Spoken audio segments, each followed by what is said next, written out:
'Cause it's just one drink that we will sink until the day we die. Drinking mead in the halls of Whiterun, the maidens and the men.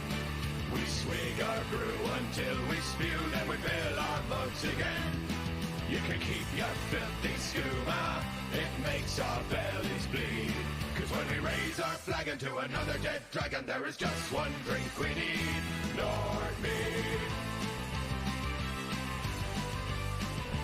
Nordmead.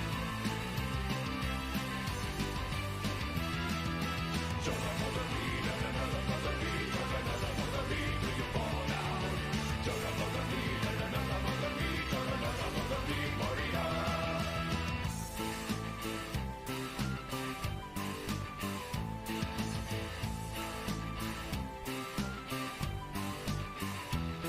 After the long hard days of hunting and of war, our throats are tired and thirsty and our bodies drenched in gore.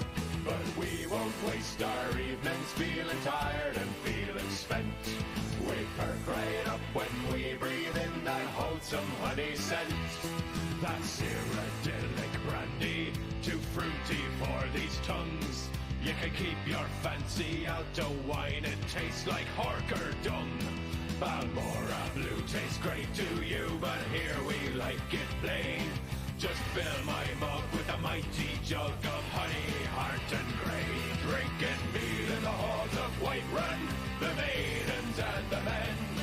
We swig our brew until we spew, then we fill our mugs again. You can keep your filthy skooma, it makes our bellies bleed.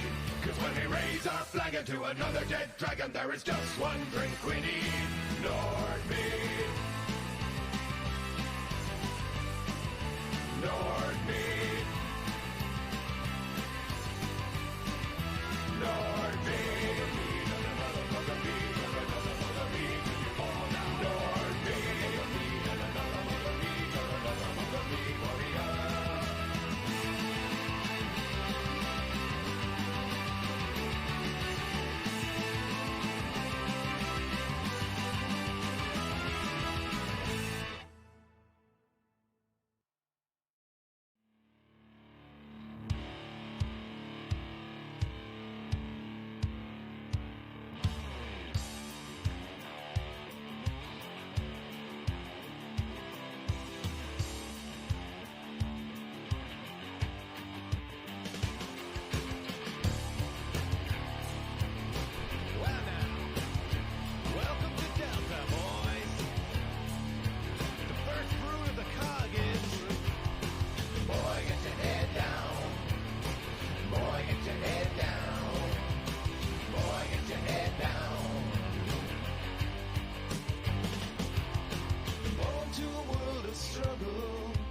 Raised with my brothers three. As a boy I learned through a burning world that nothing ever comes for free. As soon as I could hold a gun now, I was out on the killing fields, fighting in the war to save my home from a foe that will never yield. But we won't stop because we're brothers in blood now. We'll meet again now at the end of the line. Try not to think about what fate throws before me. Reporting for duty, sir. What's your name, son? Robert Clay Carmine. You're a killer, son. Robert Clay Carmine.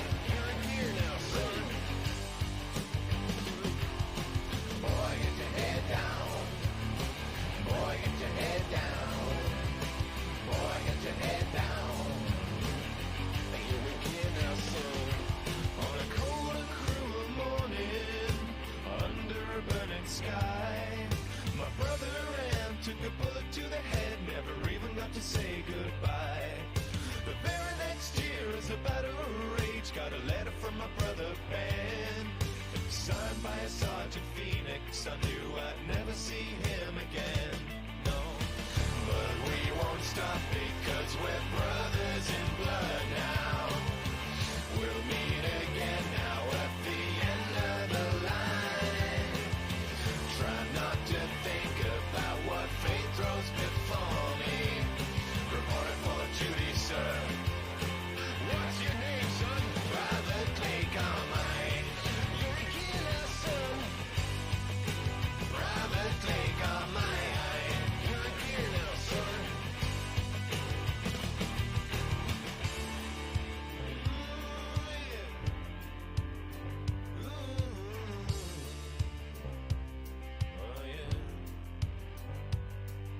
while the sinners are laid to ruin, and we fight on through the years. No end in sight, no light of hope, man, don't it just grind your gears? But we won't stop because we're brothers in blood now. We'll meet again now at the end of the line. Try not to think about what fate throws before me. Reporting for duty, sir. What's your name, son? Private Clay Carmine. Private Clay Carmine. You're in here now, son. Private Clay Carmine. Just grind your gears now.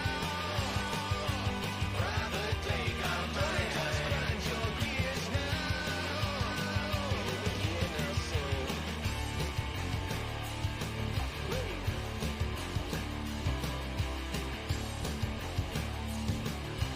Back in your hole. Boy, get your head down. Boy, get your head down. Boy, get your head down. You in here now, son. Boy, get your head down. Get your head down. Boy, get your head down. Get your head down. Boy, get your head down. You're in here now, son.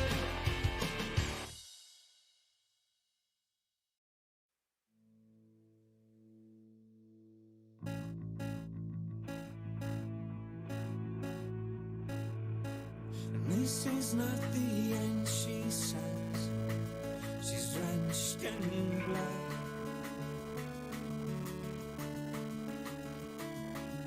You laugh and say, good God, are you crazy? We've had enough fun. What's going back, broken glass in your ears? But against all odds, it starts to make sense, and you feel that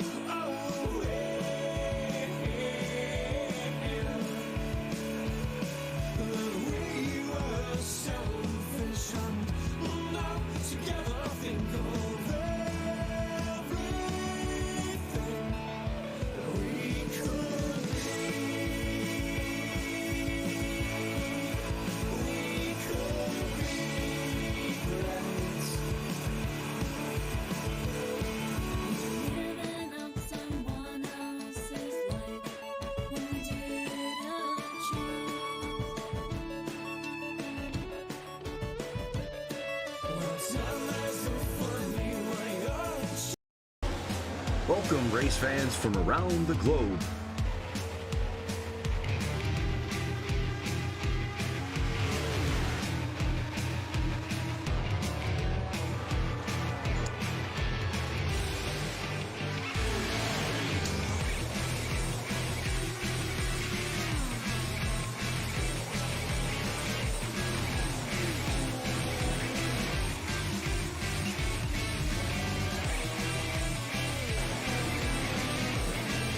Here they come, out of turn 4, to the white flag, and it's 1 to go. Good evening, sim racing fans, and welcome to 1 to Go Studios coverage of the first annual Street Stock Showdown, presented by Out of the Groove, North-South Racing League, Kelly's Custom Engraving, Five-Star Realty Group, and J&G Hardwood Flooring. Tonight we bring you special coverage live from the Nashville Fairgrounds in Nashville, Tennessee. I'm Harold Darner for 1 to Go Studios. Thank you so much for showing up tonight. Hopefully you guys will get in for a big show. 60 cars are trying to make a 31 car field for 200 laps at the fairgrounds here as we get ready to start up here. 9 minutes left in practice. Thought we come in a little bit early to get you through some of the information that we have. Tonight's Street Stock Showdown is presented by Out of the Groove in a YouTube production. Let me double check, get everything all set up for you here. So Out of the Groove is a NASCAR-oriented YouTube series hosted by Eric Estep. This channel features multiple videos a week focusing on NASCAR's news, events, rumors, and race results. Eric offers up his commentary on all of the major happenings in and around the NASCAR community. Check them out at the www.youtube.com/c/Eric Estep. Check out of the Groove on YouTube today. That is our presenting sponsor. I'm going to pull up a couple other things for you guys here. Basically, let's go back to the format. There's our race presenting there. So our format for tonight, we will have qualification. 16 cars will come off of that right to the feature, locked in for the 200 lap feature. 17 through 60 will be broken into 3 heats for the last chance qualifiers, 15, 15, and 14. Top 5 of those drivers will advance and make the last 15 of the 31 car field. So 31 cars, 14 incident points is the limit. If you're not familiar with incident points, and off track is 1, incident contact 2, heavy contact, usually causing a car to spin out, is 4. Both drivers involved, anybody involved gets hit with those points. If you get 14X, the iRacing people will just make you disappear into outer space, Twilight Zone style, and out you go. So we'll be seeing some of that tonight. 40% fuel load, unlimited tires, and we have a random inversion from 1 through 16. So those guys that qualified won't know where they are going to sit up on the field until we actually start to grid. So that is your event format for tonight. Some of the payouts for tonight. We have $250 going to that first person to cross the line. 125 second, third 75, 50 for fourth, and 25 for fifth. You can see the rest of them down there. Pole sitter, points there. J&G Hardwood Flooring and the 5-Star Realty Group has a back row challenge out for our race leader. So whoever is the pole sitter, the fastest qualifier, can elect to go to the back of the field and try to win from the back. If he does, there's an extra $50 in for him. Hard charger reward, $20. That's going to be the guy who moves up the most points or most positions will get that. Most laps led, and the LCQ winners all will get $10 apiece. Halfway will give a $10 reward. Random positions, $10. Fastest lap of the feature will be at $10. And Nelms Racing is going to give it last car on the lead lap, $10. And I was just told that Carbon Junction is going to give $10 to the highest highest finishing Illinois driver. For that, we have a $10 fee bonus for that. So that's from Carbon Junction. So hopefully got all the payout stuff put in, and we can actually start getting into some of the other things. We have lots of drivers out here tonight. As we see, the cars are all sitting on pit lane for the most part. Nobody's really on the racetrack. And Ken Dula is back in the house supporting Matt Dula. Hope everybody has a good time. That's what I'm expecting to see tonight. Ken Dula is Matt's father, from Matt Dula from the North-South Racing League. So glad to see him on the North-South Racing League, their Facebook Live page. So we got about 27 people watching us through YouTube and Twitch and Facebook Live on the One to Go Studios channels. So that it's going to be a really cool night. There are no fast repairs tonight. iRacing flags only. We do have a race controller. Our race controller is Mike Xavier, and he does the North-South Racing League guys, so he's familiar with these street stocks and most of the drivers. 40% fuel, unlimited sets of tires, lucky dog in effect.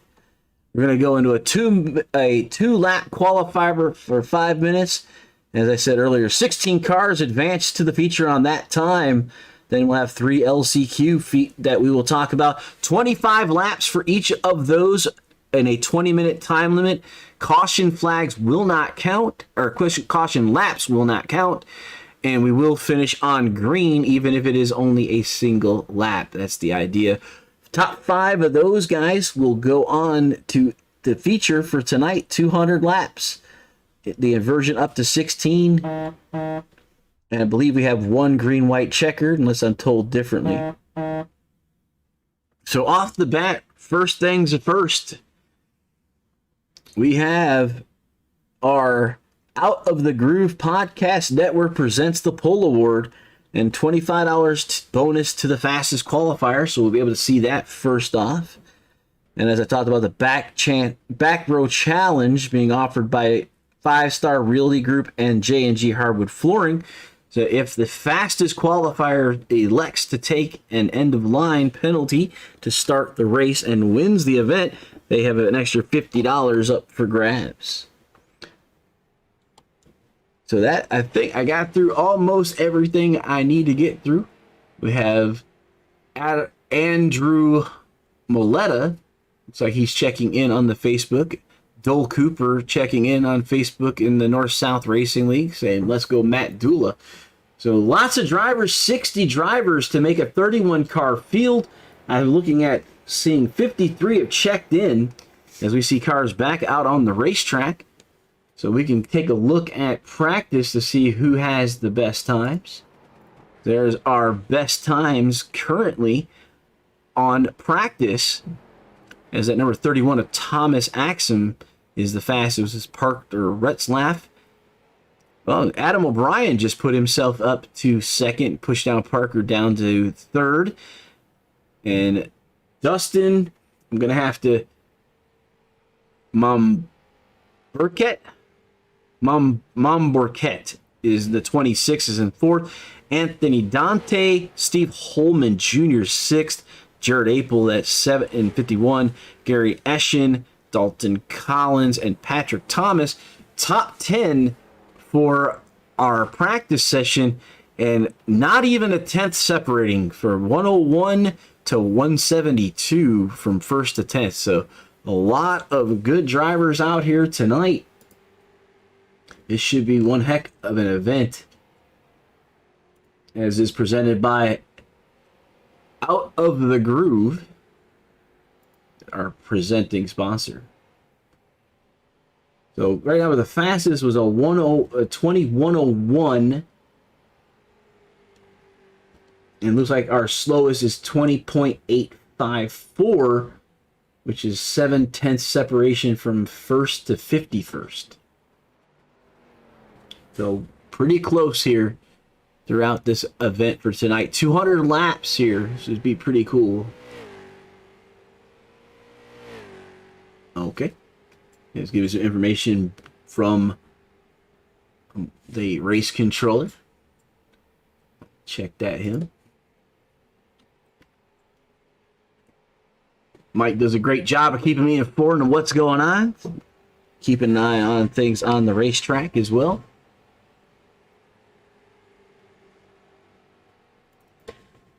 Parker Retzlaff just put it back up to the second position here. Race car driver out here now. That's Jeff Bergner in that 21 Chrome car.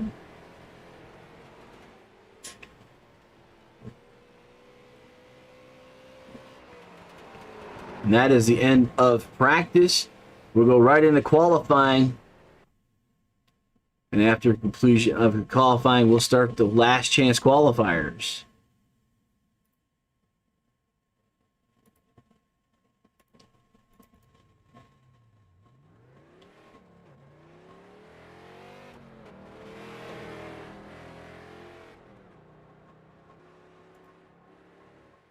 And number 21 of Jeff Bergner going to go out, get his laps in. All right, Nation 01 says hello to everyone in YouTube.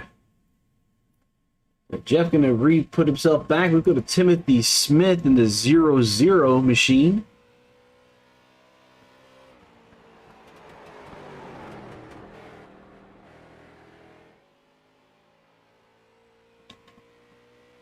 As he gets the green flag from the flag man. He has his first lap. Adam O'Brien, top of the charts right now. In the 47.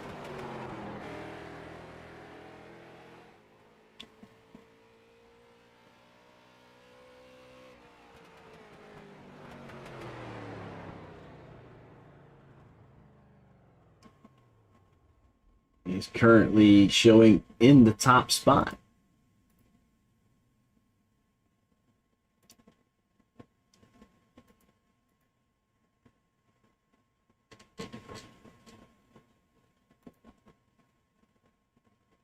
Continue going through the field here.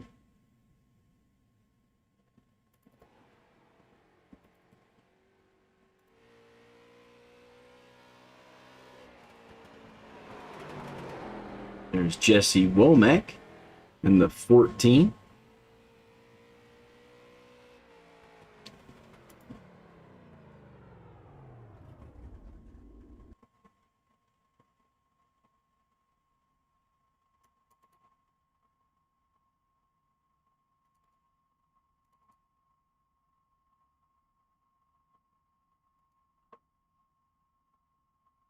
And Womack is back off the raceway.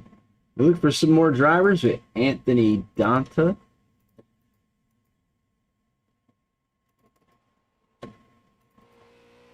And there's Parker Retzlaff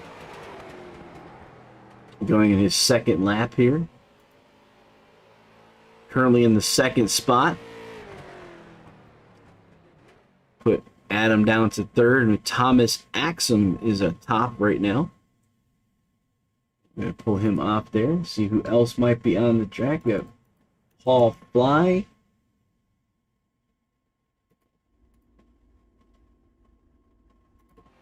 Chris Johnson here.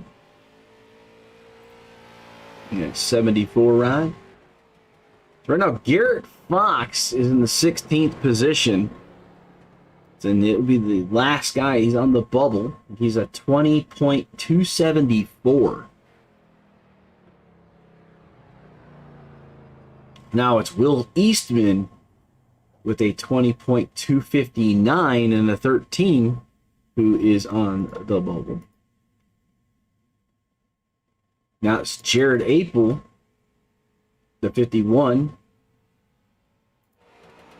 He's currently on the racetrack. He's in the 16th spot as we have about a minute left in the qualifying.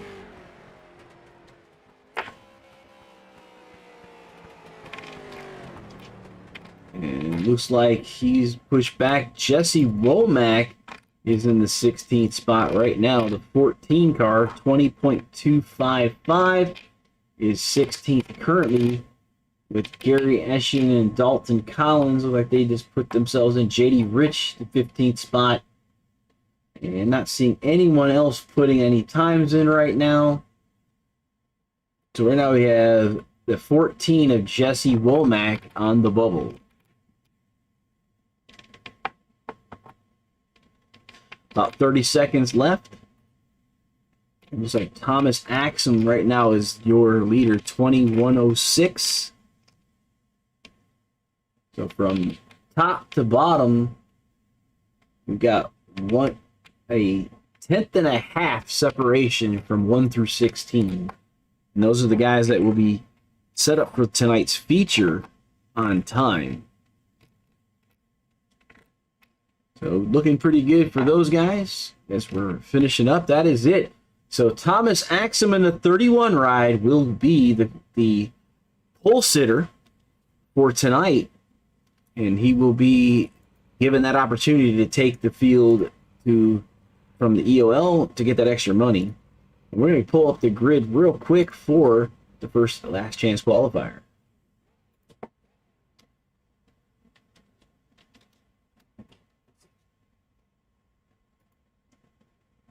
All right, Jared Apel, Josh Nelms out inside Octavio Rondoletto, and outside him is Jared Mogard in the number 3. Timothy Lewis will take the inside of 3 in the number 04. Outside him, Jeff Bergner in the 21. Adam Gable and Travis Hoffler will be in row number 4. Row number 5, Nicholas Presley and Garrett Austin. In the row number 6 and 11th is Perry Vance, and outside him, David Dunwoody. And Tyler Holden will be the last driver in this system tonight. So, yes, your 13 drivers getting ready to go green here.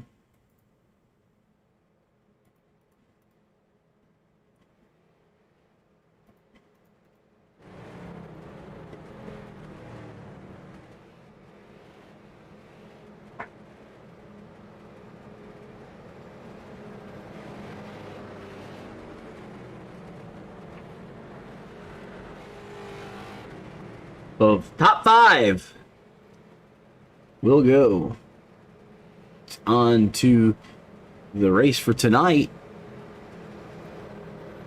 There are 12 cars on the racetrack. The 13th car has not reported in yet. For the chance of 5, the top 5 position here. Here we go. We're off racing as the 51 and the 01. That's Jared Apel and Josh Nelms leading this group of guys around the racetrack for 25 laps or 20 minutes.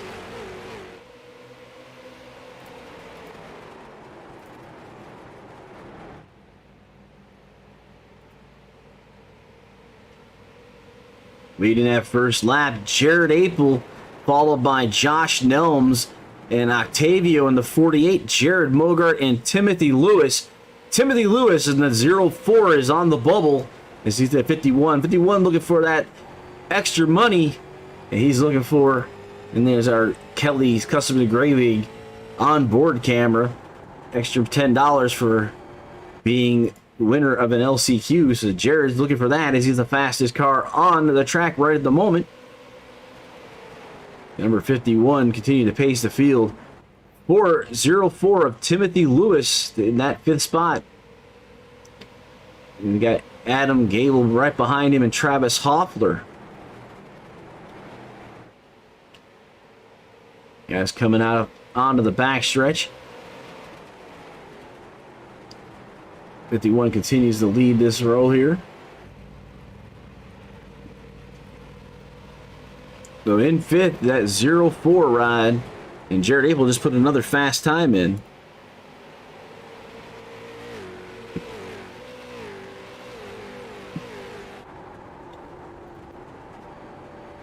On board with our transfer spot right here, that's Timothy Lewis in that 5th position.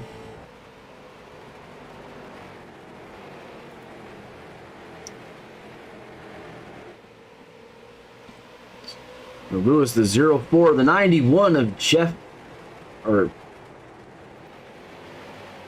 the 91 of Adam Gable is right there behind him here. Back to the onboard Tim Lewis. As you see him looking underneath Jared Mogard there in the 00 ride. He was actually being showed as the 3 here. That he's using his 00 paint scheme.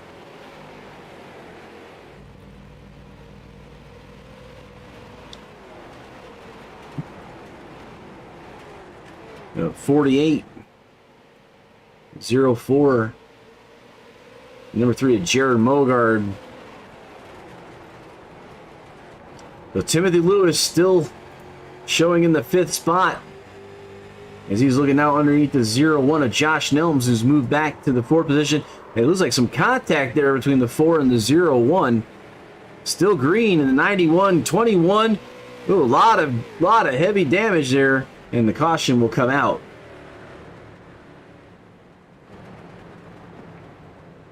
And 04 here, back that up here.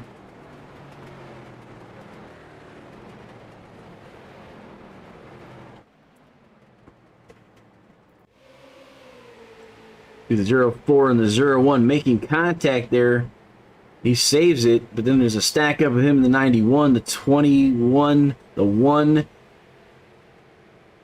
And everybody else is trying to get around there.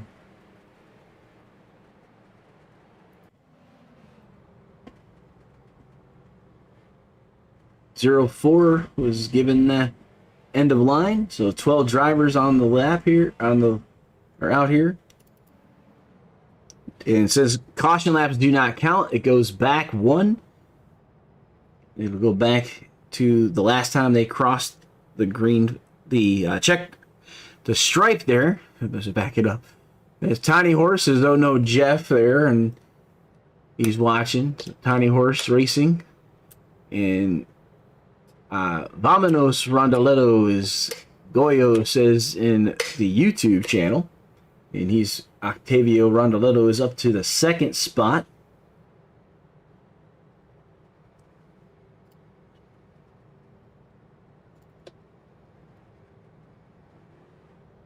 On the live, waiting for the 51.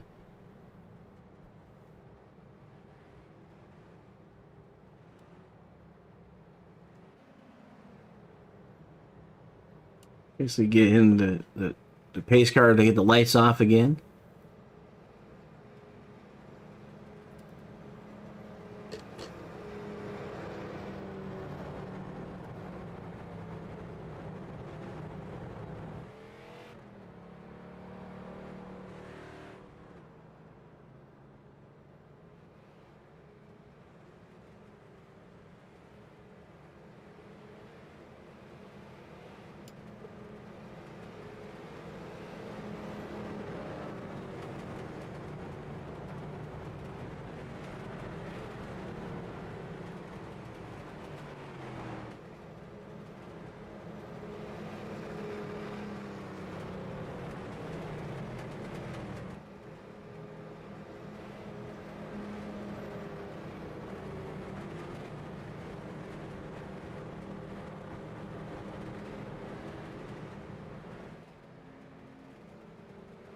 All right, going back.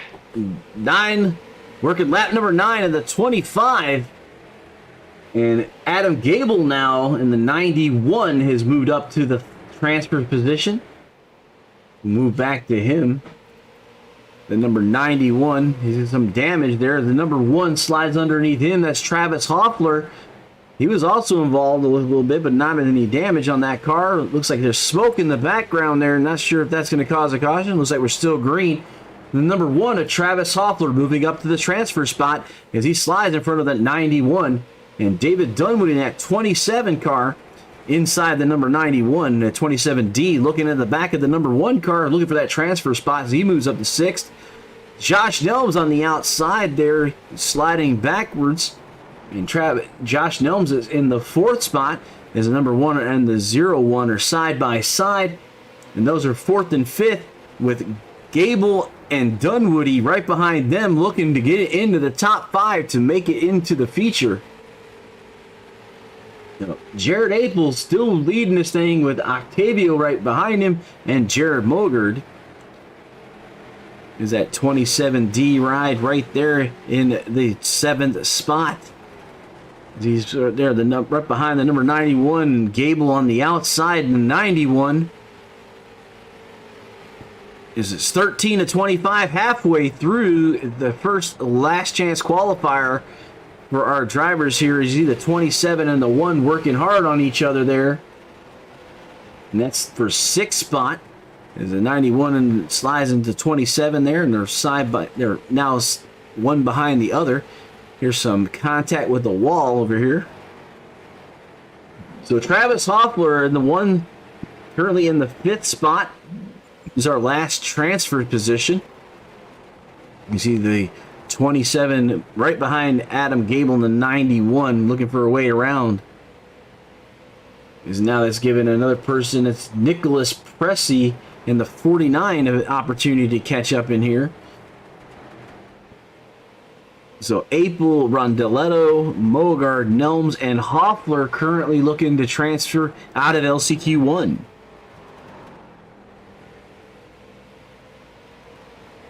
And Dunwoody under attack by the 49 of Pressey. Number 91 hopping off the apron there. 5 cars, 6, 7 cars now all in behind Josh Nelms in the 4th position. As we're getting to 17, so 8 more laps to go here. As we're working number 18, the 1 and the 01 now side by side, the 91 and the 49 right behind them with David Dunwoody in the 27 and 8. Really tight racing here from 4th to 8th. That's why we're sitting here.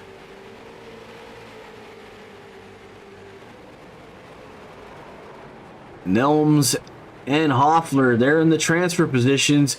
Oh, the 49 and the 91 contact. The caution is out. And Adam Gable and Pressey looked like there. Let's try to check if we can bring this back a lap.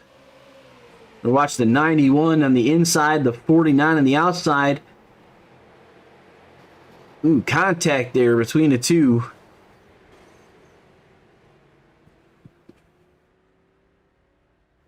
We'll see what our friends in the booth have to say.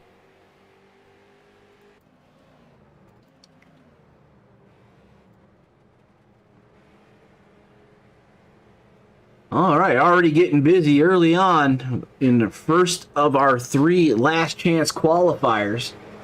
It's a $10 bonus for winning, and the top 5 move to the feature 200 laps at Nashville. As we're seeing Jared Apel in the lead right now in a 51 car, and the 48 of Octavio Rondoletto in second. iRacing has to reset itself since we're going back a lap, because we'll go from the last time the entire field crossed the line as that scoring loop, since we do not have we're not counting cautions, so the last timing loop is the start finish line. 91 issued the EOL for the contact with, I believe that was the 49 car of Nicholas Pressey. So we still have Apel, Rondoletto, Mulgard, Nelms, and Hoffler. The top 5, with now David Dunwoody sitting out the top 5, just sitting right out the top 5. So it shows that we had 18 laps done, so we have 7 to go when the pace car gets off the track. And showing about 2 minutes left in the 20 minutes that was allotted. So pace car's lights are off. We'll go back to green flag racing once he dives off. It'll be a double file restart, is what I'm seeing from race control, but it looks like there's single file. And off they go. So the 51 has control, so he'll fire us off as soon as he's ready. 51 up to speed as we now start lap 19, lap 20 now. The 48 getting a lot of pressure from the number 3 of Jared Mogard. Josh Nelms and Travis Hoffler. David Dunwoody was back here to the transfer spot. Let's keep an eye on this grouping here, as right behind the number 1 is the 27D of Dunwoody. 0-1-1 and the 27D. 5 laps to go to race leader Jared Apel. Looks like the front 3 are pretty much set. The last 2 positions could be contested. We'll see as they continue to wind down. 4 laps to go.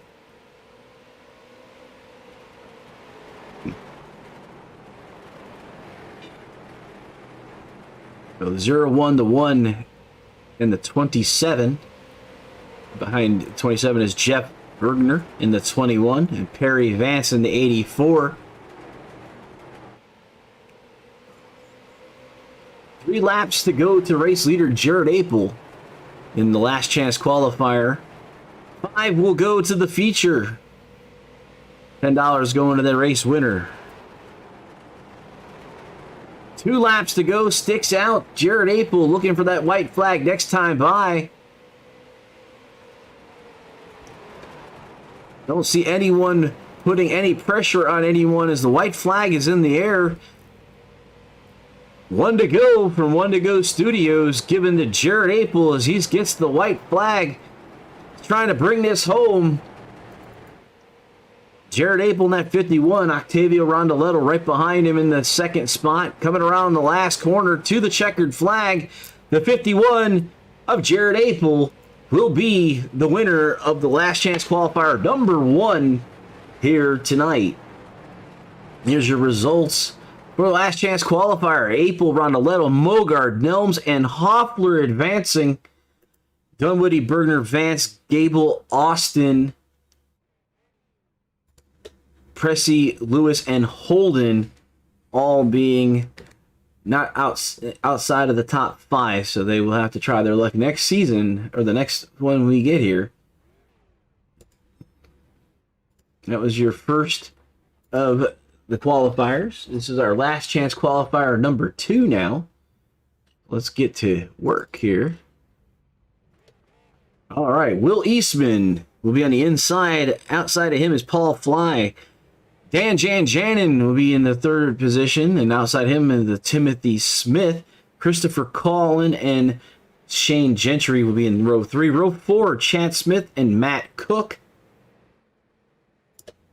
Row 5, Jeffrey Johnson and Brandon Connor. Row 6, Joshua Ingram and Julian Ritchie. And Shane Loveridge will be in the 13th position in row number 7.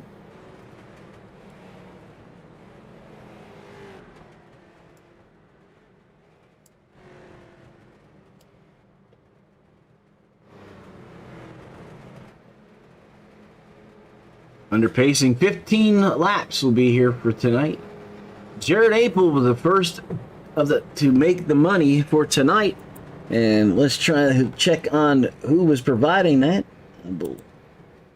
For Out of the Group Podcast Network, providing the $10 for winning to Jared Apel.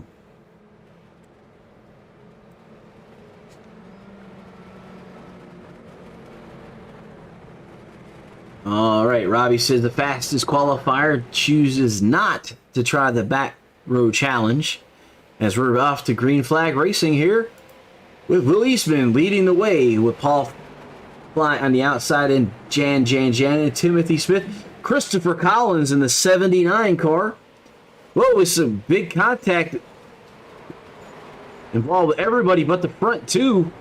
That's Eastman in the 94 of Fry looking for a caution to come out. I haven't seen one yet. It looks like we're still green flag racing.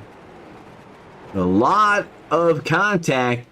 We are under iRacing flags only, so the admin does not throw the caution unless absolutely necessary. So iRacing did not deem anybody was below basically pace speed, and we continue to go green flag racing. Will Eastman and Paul Fly off to a huge lead. And Matt Cook transfer position in the 15 car. As you see right there, that street stock number 15. We're in the last chance qualifier number 2. The $10 for this one is provided by Out of the Group Weekly Viewers Guide. There'll be $10 up to grabs. Looks like Eastman and Fly are working on who's going to get that. And then you have Dan Jan and Chad Smith. Matt Cook looking to be the top 5 to advance on to the feature, the 200-lap feature tonight. 13 drivers in this heat looking to get to the top 5. So 8 drivers will have to put it back on the trailer.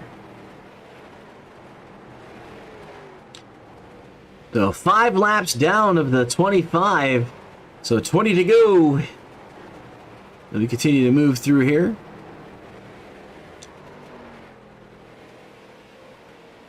The 82 looking under Dan Jan, and that's Chad Smith.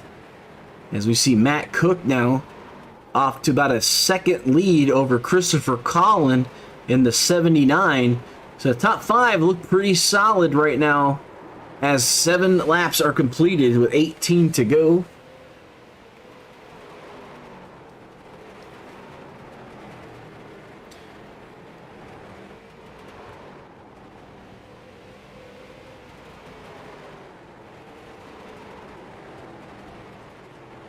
Right. So Will Eastman, Paul Fly, Dan Jan, Chet Smith, and Matt Cook continue to be in the top 5. You see the 15 there coming up on the 82 of Chad Smith as Jan Jannon's riding the higher line. As they're running side by side, the 02 and the 82 with the 15 in the shadows right there. 9 of 25 complete.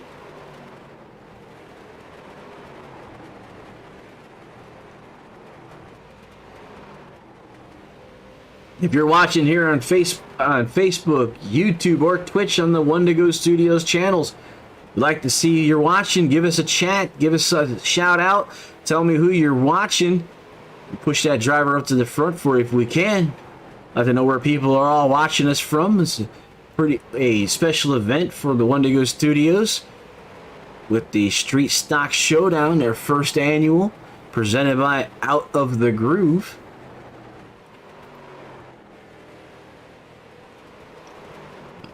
The 15 now working underneath the 82 of Chad Smith. So 15 of Cook on the inside. Jan Janin now in that transfer spot on the bubble, we say. And Christopher Collin moving himself up. Matt Cook moving himself to third. As you see this 3-car group here, working third, fourth, and fifth. Landon Phillips is pushing for the 82 of Chad Smith, currently in the transfer spot. Looking like that 82, that lime green bottom skirt there. So if you're checking there, Landon Phillips on YouTube. All right, so we're down 13 laps, so 14, working on lap 14, 12 laps to go. They see the Dan Janin working the 82. Now the 82 on the transfer spot on the bubble, that's Chad Smith, with Christopher Collin now moving up to within about 3 car lengths as we're coming across the stripe to complete 14, 11 to go.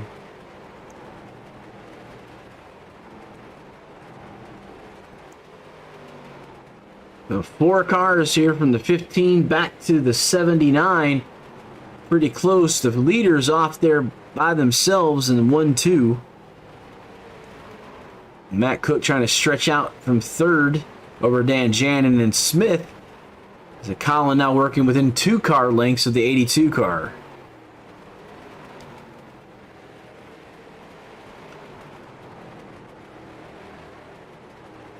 The 0-2 in the 82, side by side, in the turn number 1, the 82 backs out.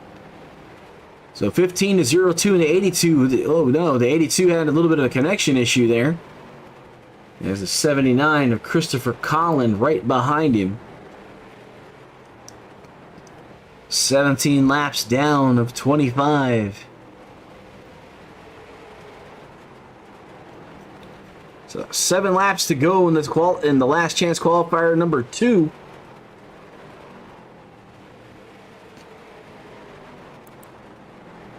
And this $10 for this one is provided by Out of the Groove Weekly Viewer's Guide. You see the Out of the Groove sponsorships down there in the bottom right corner. The 3 different brands of the Out of the Groove studio, or the Out of the Groove. You have the YouTube channel, the Weekly Viewer's Guide, and the podcast network all come together to help put this show on for you tonight here on Memorial Day. And JD Rich saying he's stoked that he's made it to the feature. And he says he's giving a shout out to all the men and women who paid the ultimate sacrifice so we can get out here. I hope everybody has had time today to observe Memorial Day. We have a special tribute that'll be set off just before we start tonight's feature. So there they are, from 3rd to 6th, all right there on your screen. At 79 and 82, that's for the final position as we got 4 laps to go. As Collin is trying to get up in here to challenge Smith. 3 laps to go. Robin Federgen, fly Ryan, fly, zoom zoom. And Tom Stewart wishing JD good luck. We're getting close to the end of this last chance qualifier. 3 laps to go. As Paul Fly, your race leader, and then number 94 catching up to lap traffic. That's Julian Ritchie in that number 11 ride. The 94, the race leader, Will Eastman second. 2 to go here. White flag now to Paul Fly. So 1 to go from 1 to Go Studios. Last chance qualifier number 2. Paul Fly trying to get that $10 bonus for winning the second LCQ from Out of the Groove Weekly Viewer's Guide. Coming around that last corner. Checker flag in the air. Paul Fly, Will Eastman, Matt Cook, Dan Janjanin and Chad Smith. So let's check that just before we move it on. Here's your results. Fly, Eastman, Cook, Dan Janjanin, Smith, all advanced. Colin, Loveridge, Gentry, Timothy Smith, Brandon Connor, Ingram, Ritchie, and Johnson did not make the LCQ to the feature. Getting ready for the third and final LCQ, and then we can get ready to go here.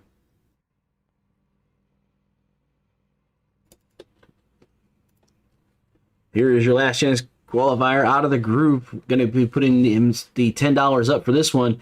Garrett Fox on the inside. Dylan Kalen outside. Quincy Atkins, row 2 inside. Chris Johnson outside of him.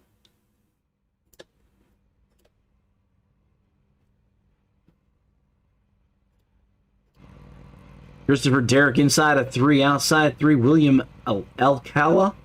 Hope I didn't get that too bad. Jonathan Cross inside of 7.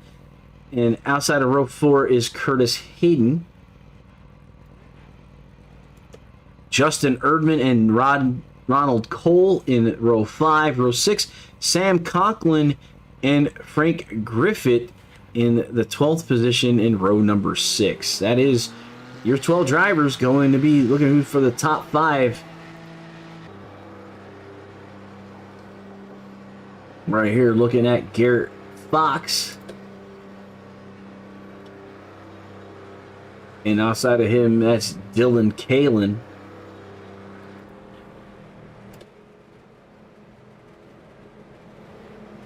$10 up for grabs. First one to cross the line from out of the groove. For the Street Stock Showdown last chance qualifier number 3. This is the last one. All right, we have Dustin Pennington checking in. Let's go 86. That's Curtis Heaton in the 8th spot.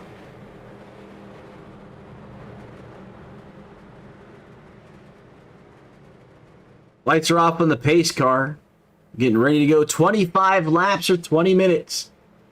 Last 5 cars will, these top 5 will make it to the feature. And then we're going into a 5-minute warm-up.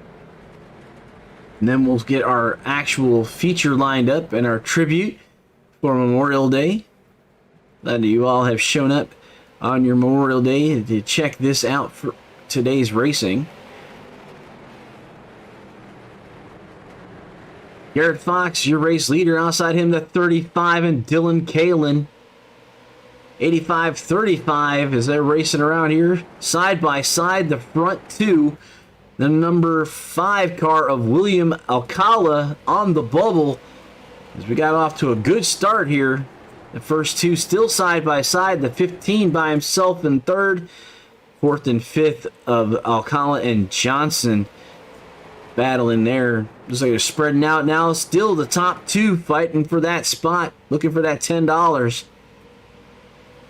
Side by side. 85-35. Quincy Atkins, your fastest car in the 75. Oh, car up into the wall. The 74 to 28. Yellow out.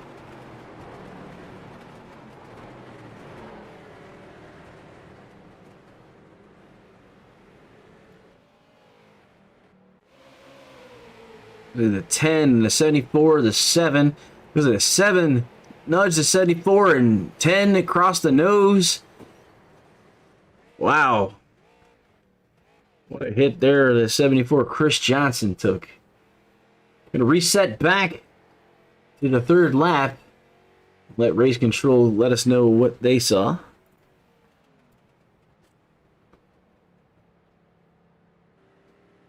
DOL to the number 7 of Christopher Derrick is what the race controller has issued.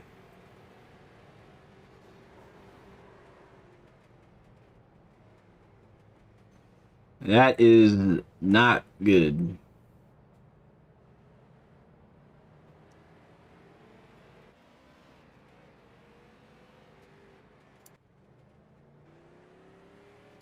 But somebody had just drove right through the leaders.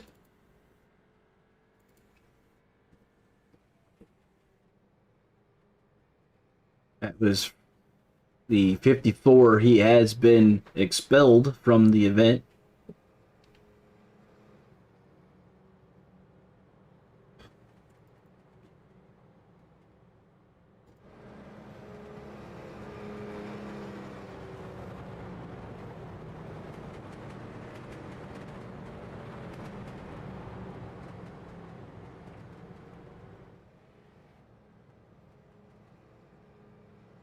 All right. 3 laps down, so we'll get ready to go back to green flag racing. Lights are still on the pace car. 35 and the 85 will bring them to the green flag. Dustin cheering Curtis on. Curtis in that 6th spot right now.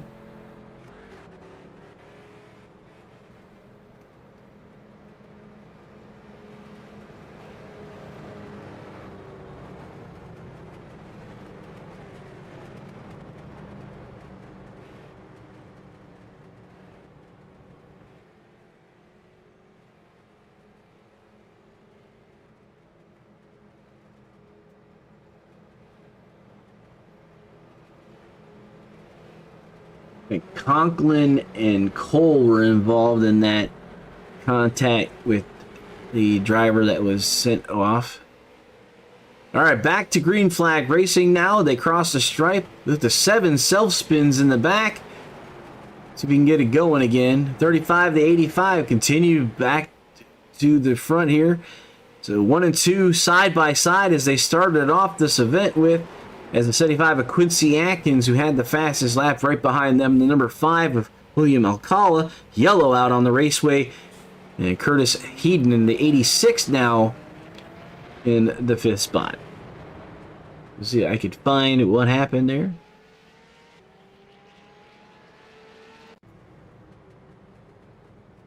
I believe that was going to be from 7 when he self-spun on the start. That's what it looks like here.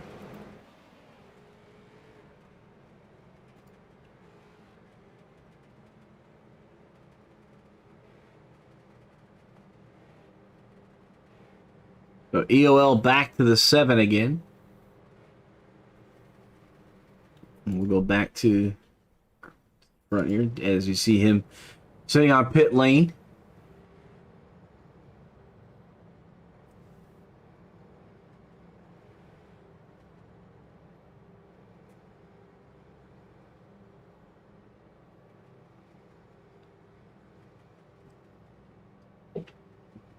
So we got 1 lap in. So when we go back to green flag racing, we will have 21 laps. We're running out of time, though. We only have 7 minutes left in this group here.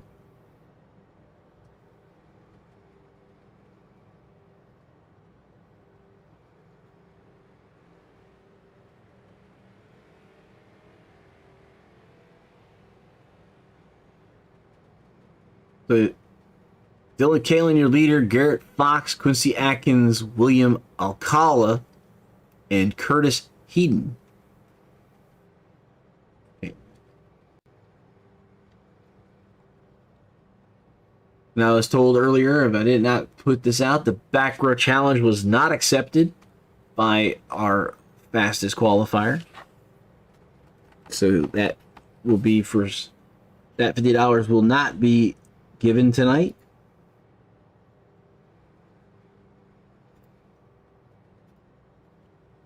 So Thomas Axum will be starting anywhere from 1 to 16, so we will have an inversion.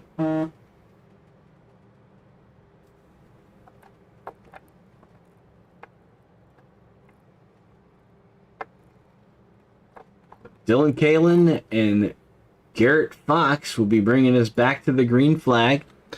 So the pace car should have his lights off this time. He does. So 1 lap to green.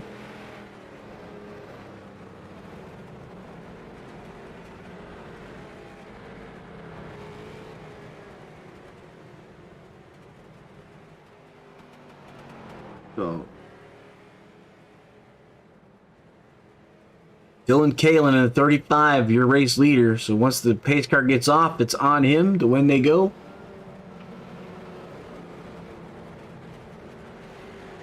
As we're double file on this restart.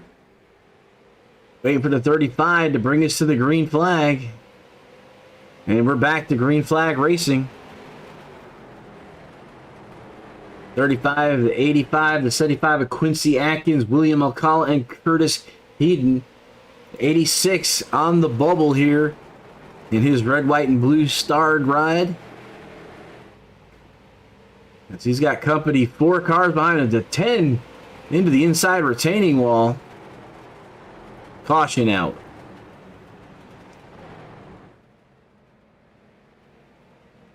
That is Jonathan Cross.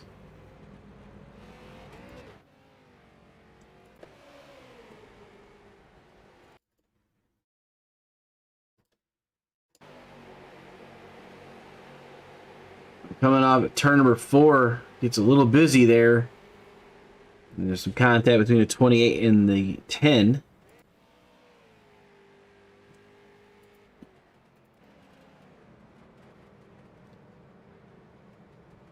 Caution back out. We got about 6.5 minutes left in the race time. 19 laps left in lap time.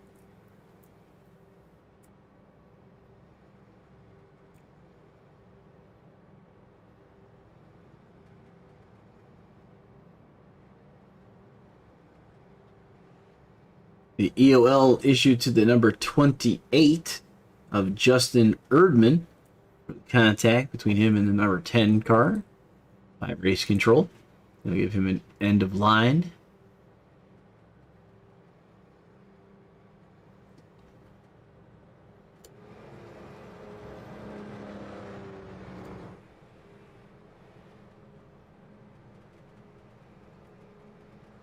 Under caution here at Nashville Fairgrounds in our third of 3 last chance qualifiers. Top 5 will move on. The winner of the LCQ gets $10 from Out of the Groove. That'll set our 31 car field for 200 laps here at the Nashville Fairgrounds for the first annual Street Stock Showdown presented by Out of the Groove, North-South Racing League, Wendigo Studios, as a host of our other sponsors, J&G Hardwood Flooring, 5-Star Realty Group, Kelly's Custom Engraving, Carbon Junction. Thanks to everybody who has had a part in today's event. As we see, the pace car still has his caution lights on. Hopefully they'll go away here and we can get back to green flag. They are. So we're getting ready to go back to green flag here. The number 35, Dylan Kalen, going to fire us back off. We have 19 laps to try to get them in 6.5 minutes here.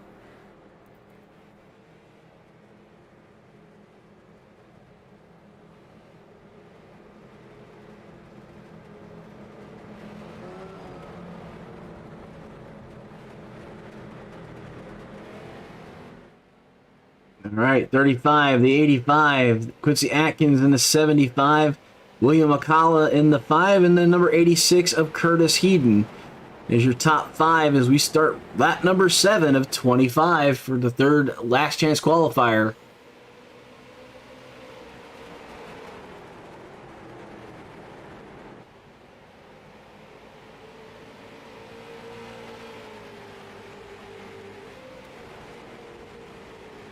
The 35, the 85, 1-2.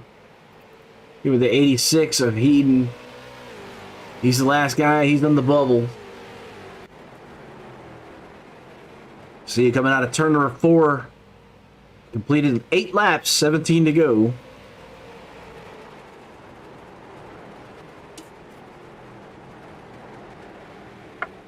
Garrett Fox, fastest guy on the track, the number 85 car. As he's looking for a way to get around Dylan here in the number 35. Caution back out.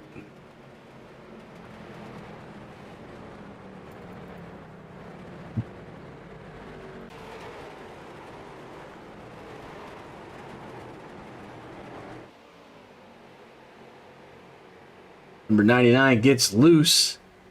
Went off the corner. Around he went.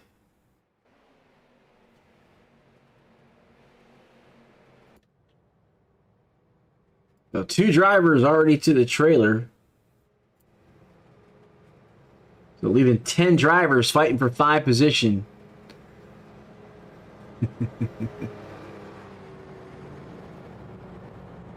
Magic Man checking in on Twitch. He's just outside of his 5. He finished in 6th in his last chance qualifier. 99 was given the EOL, but he disconnected.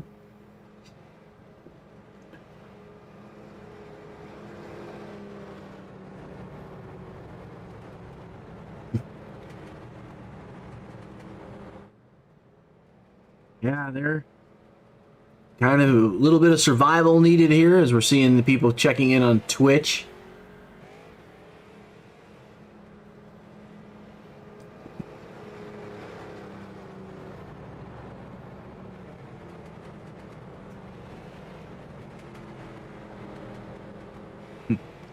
Yeah, spotters checking in as well.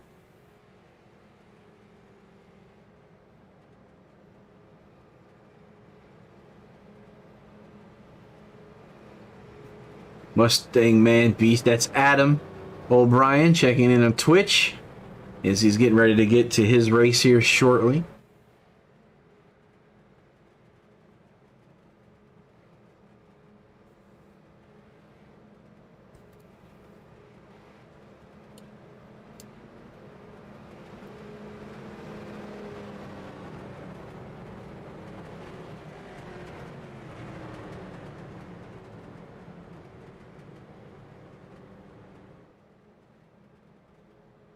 All right, 9 of 25. See if we can get this going again.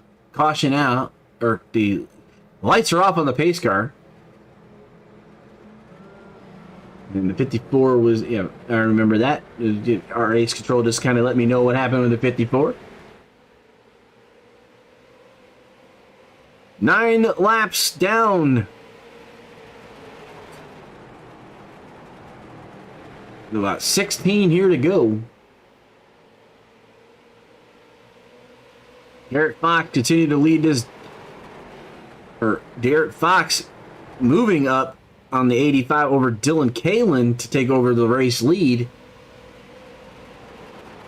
Robbie is our promoter, race promoter, checking in on Facebook, thanking everybody for showing up.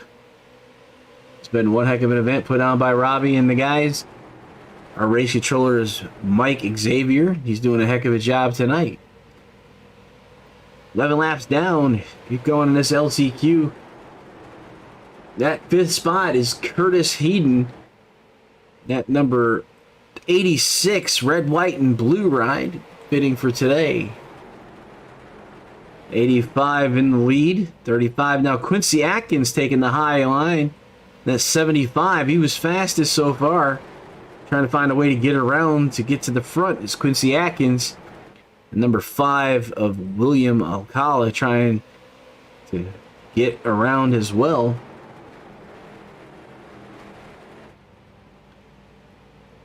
There we go. We got the 85-35.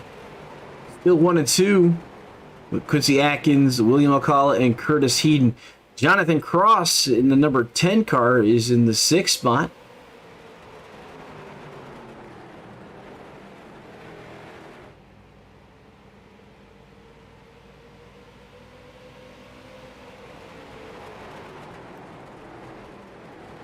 So now the 35 on the high side around the 85. We have a change in the lead again. We come down here, we have 10 to go with the 35 now back up front over the 85 with Quincy Atkins looking for the high side as well. 35, 85 with the Quincy Atkins now on the inside looking to get around the 85 on the inside line. Cross trying to catch up to the back of the top 5.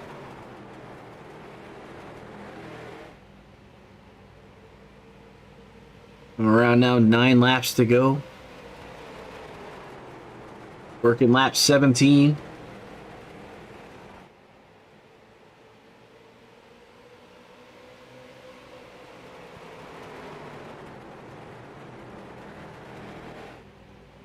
35 and the 85 here. Some contact with the wall. We can keep it going green here.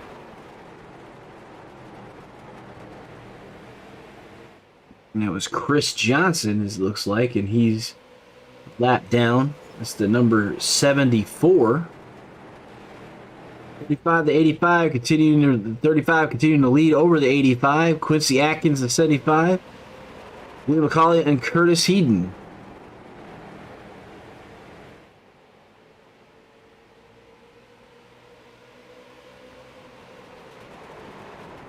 He's 6 to go, coming across the stripe this time, number 35. $10 up to grabs for the from Out of the Groove for winning this last chance qualifier. Then it'll be a 5-minute warm-up.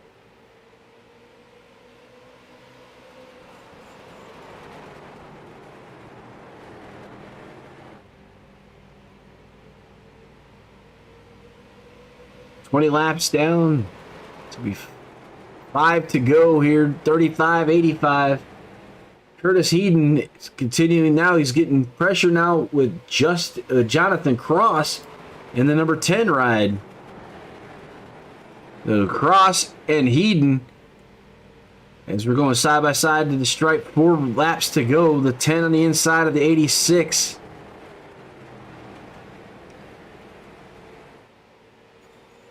Oh, 86 into the wall as the 10 gets around.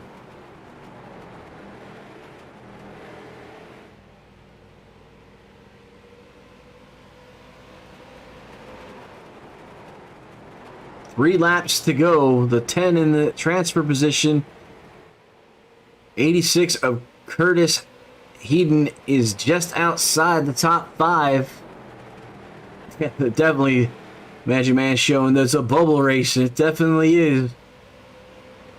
Who are going to make the top 5? 2 to go to Dylan Kalin, your leader, the number 35.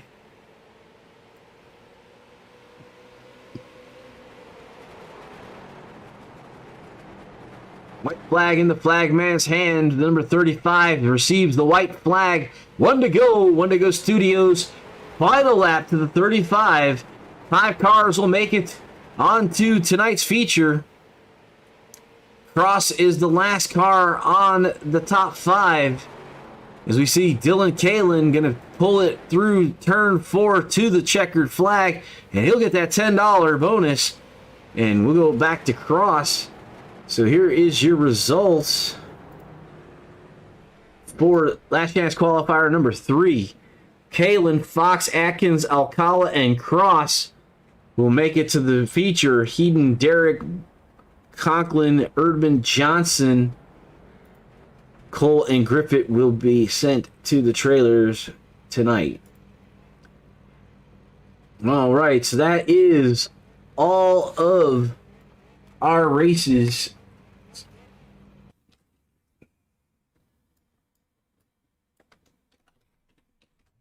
We're now going into 5 minutes of warm-up. 5 minutes of warm-up. So we're going to just leave the best laps up on the ticker for you guys.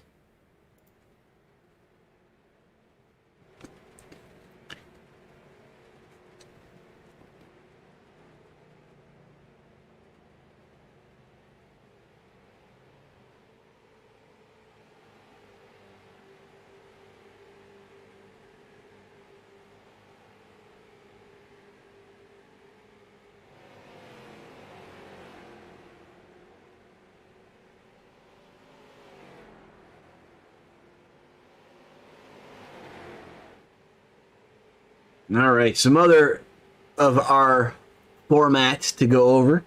Hard Charger Awards presented by Out of the Groove Weekly Viewer's Guide. $20 will be given to the driver who gains the most positions at the end of the race. We will keep a track of that. Laps Led Award will also be presented by Out of the Groove. $10 bonus to lead the most laps. We'll have a graphic up throughout for the as well. Groovy Gauge halfway leaders. So whoever's leading on lap 10 gets a $10 bonus there. And as I said, the grid is presented by Out of the Groove. Out of the Groove is a NASCAR-oriented YouTube series hosted by Eric Estep. The channel features multiple videos each week focusing on NASCAR's news, events, rumors, and race results. Eric offers up his commentary on all of the major happenings in and around the NASCAR community. Check them out at youtube.com/Eric Estep. Check out of the Groove on YouTube today.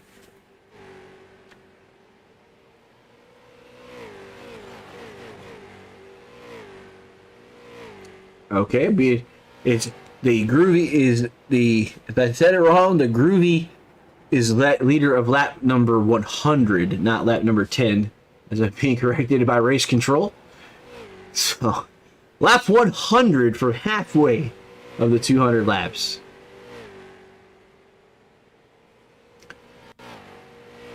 As hard as I try to make it all perfect. It doesn't always come out that way.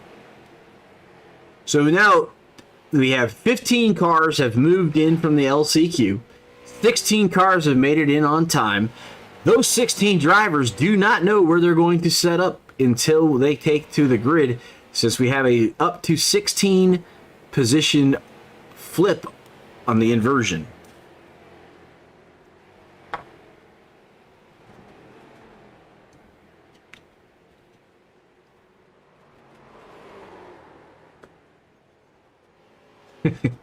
So far, we're doing a pretty good job, I think. All right, we're getting everybody in, and I'm not tongue-tying too many names tonight. At least I hope I'm not. Magic Man is putting his number, his little token on the 16 for a 16-car inversion. We're looking. I got quite a few people. It's out there watching. This is an interactive broadcast. You type, we talk. This is the way it works. Looks like the inversion, from what I'm being told, is 15 on the car inversion. So I haven't seen it officially yet, but that's what I'm being told by Race Control.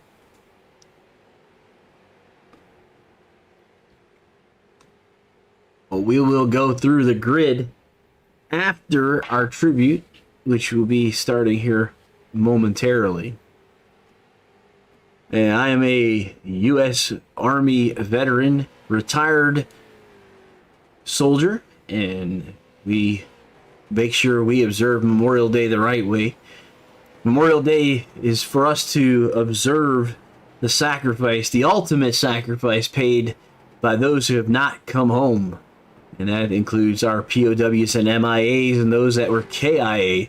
So this race on Memorial Day is dedicated to all the service men and women who have never come home, who have paid the ultimate sacrifice so that we can come here and have a great day today of racing and enjoy the freedoms we do here in the United States of America for their ultimate sacrifice.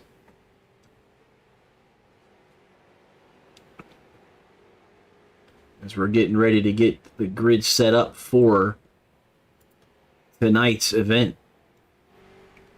And we'll wait till the cars quiet out. Alright, so we're going to get ready to go here. Here's our tribute. Race, colors, reset, on.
So that's for the men and women who have never made it home and made it possible for today's race. We're going to pull the grid up here now for tonight's feature. JD Rich, after the inversion, will be the inside of row 1. Outside him, Ryan Johnson. Cody Williams and James Fox outside in row 2. Row 3, Matthew Dula and Dalton Collins. Row 4, Anthony Danta and Patrick Thomas. Row number 5, Dustin Mamborquette and Gary Eschen. Steve Holman and Adam O'Brien. Row 6. Row 7, Trayton Lapchevik.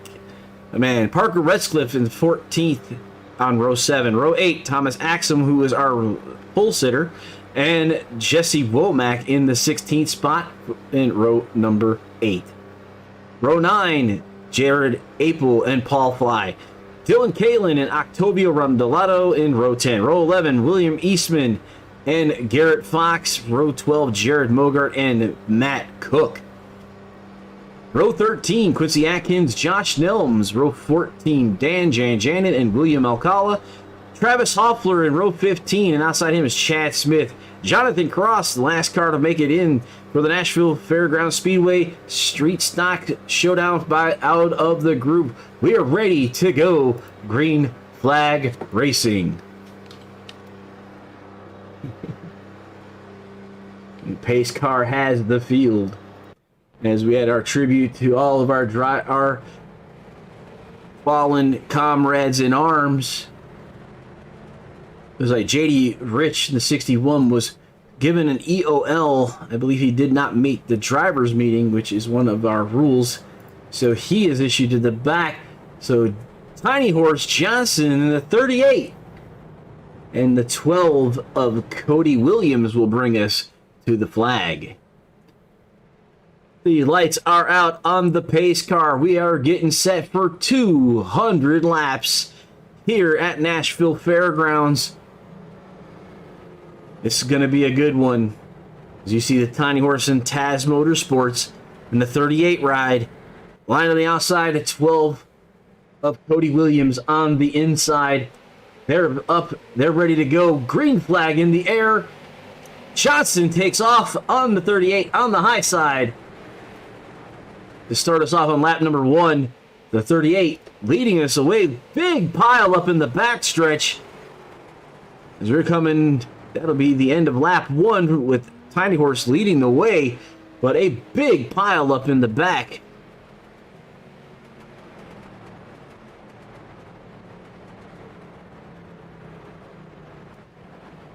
Gonna see the 42 here of Parker Retzlaff. See if I can see where he was involved in this. So back it up to the starting lap. It was on the backstretch. So we're going to keep an eye on the 42 on the outside there. The 13 and the 41 stack up. So there's the 42. And the 25 looks like where it was started. I can see I can back that up where the 25 was. That was Patrick Thomas.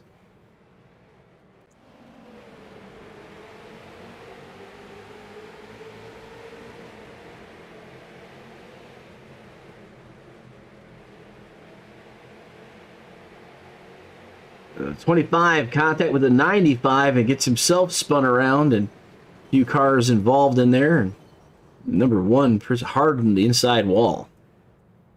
The 25 was issued the EOL by Race Control. So it puts us back to Ryan Johnson in the race lead, catbird seat. Number 38.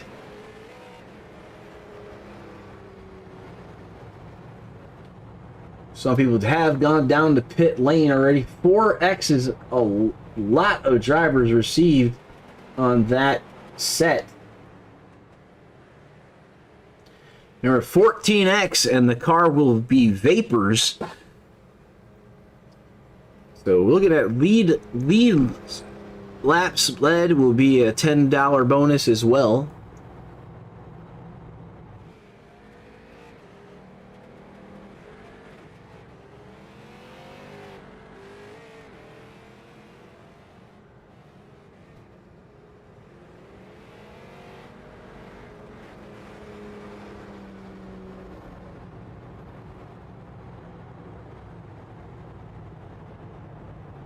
So 38 leading the way here after first, and the 12 of Cody Williams, Matt Dula in third, James Fox in fourth, and Anthony Dante in the fifth spot. So the highest so far, Jared Apel in 10th is our highest LCQ entry in the 10th position. Alright, so the lights are off on the pace car. We're getting ready to go back to green flag racing. Ryan Johnson will have control of the field once the pace car leaves the grid here.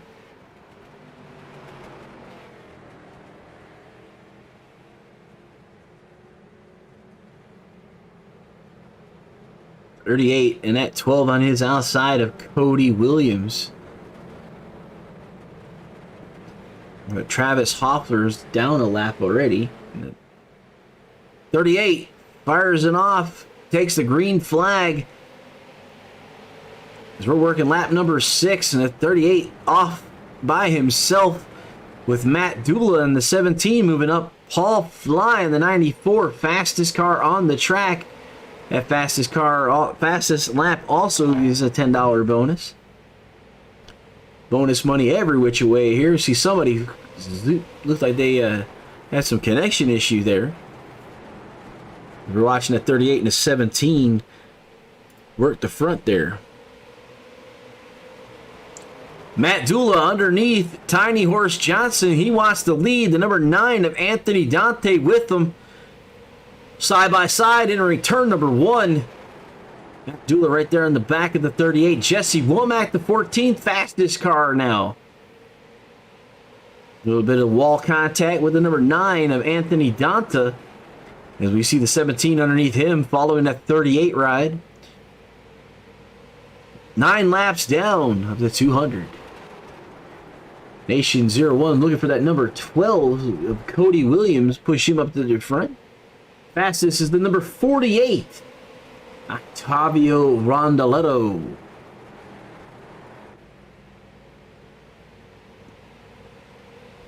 .38, 9, and 17.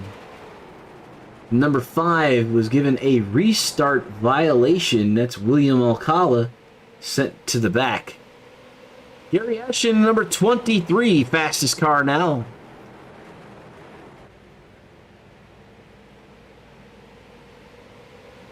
Single file, back 10. Try to find some close racing here for you. About 14th position here, that's Trayton Lapicek and Garrett Fox. And Jared Mogard right there with them in the 13th position. Pretty much everyone is single file for the most part.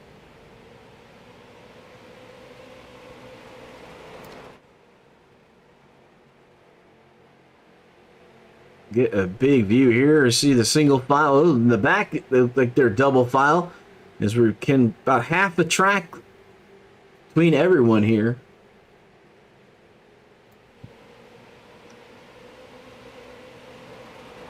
So 15 laps, or 14 laps down, I should say, coming off of 4.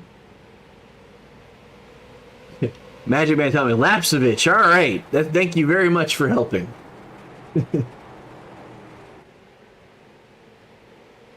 Mr. Magic Man helps me from time to time. I think he's my translator. Harold English is not the greatest. All right, Ryan Johnson still maintaining the lead. He's been the only leader we've had thus far. As we got the time here, let's try to take us through the field here. That's Ryan Johnson. He's leading.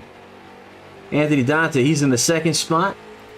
Dula in the 17 is in 3rd. Adam O'Brien, number 47, Black Magic's car, in the 4th spot. 14 is Jesse Womack's in 5th. 6th is Cody Williams. Jared Apel in that 51, he's from the Last Chance qualifier, doing a heck of a job in 7th. 8th is Gary Eschen, right now our fastest car. Number 9, number 48 in the 9th spot, Octavio Rondoletto. Thomas Axum, he was our fastest car in qualifying in the 10th spot. Dylan Kalin at 35 in the 11th spot. Will Eastman in number 13 is in the 12th. Lapsevich in the 32, he's in 13th. Jared Mogard, he is in 14th. Parker Retzlaff in the 42 car is in 15th. Caution out.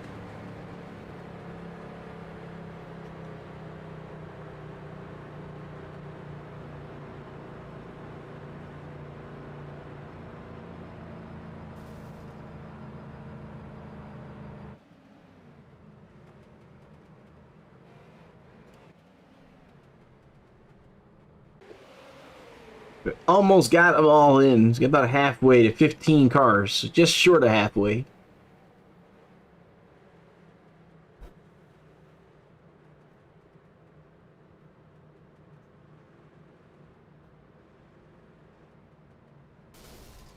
Ooh. Had an engine go there. The 94 is what I'm being told here. Oh. Back him up here. And that's Paul Fly. As we back it up here. And oh, he hits that outside retaining wall. Around he goes.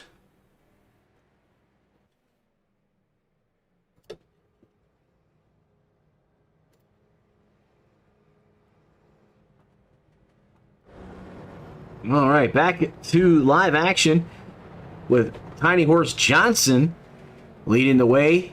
So Ed O'Brien checking in. He's a proud papa here in Pottstown, Pennsylvania for Adam O'Brien. And Red Wheeler said, thanks for the show tonight. This should be pretty cool. It's been so far very eventful. 60 cars did try to make the 31 car field, as we're still working 22 laps of a 200 event here.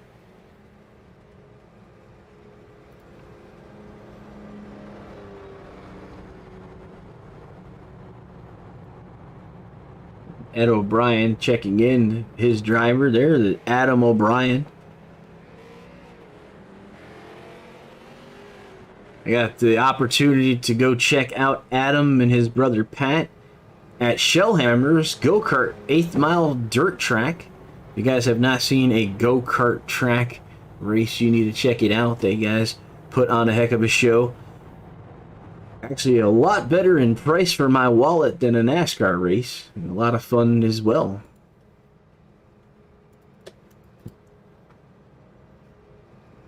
So Ryan Johnson going to bring us back to the green.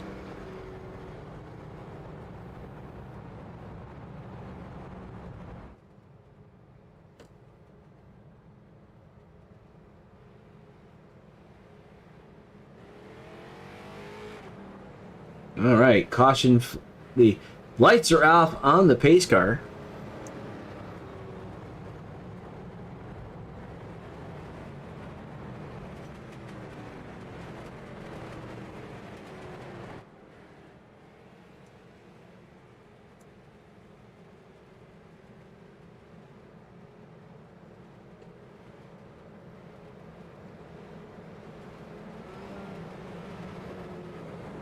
Get ready to go back to green flag racing.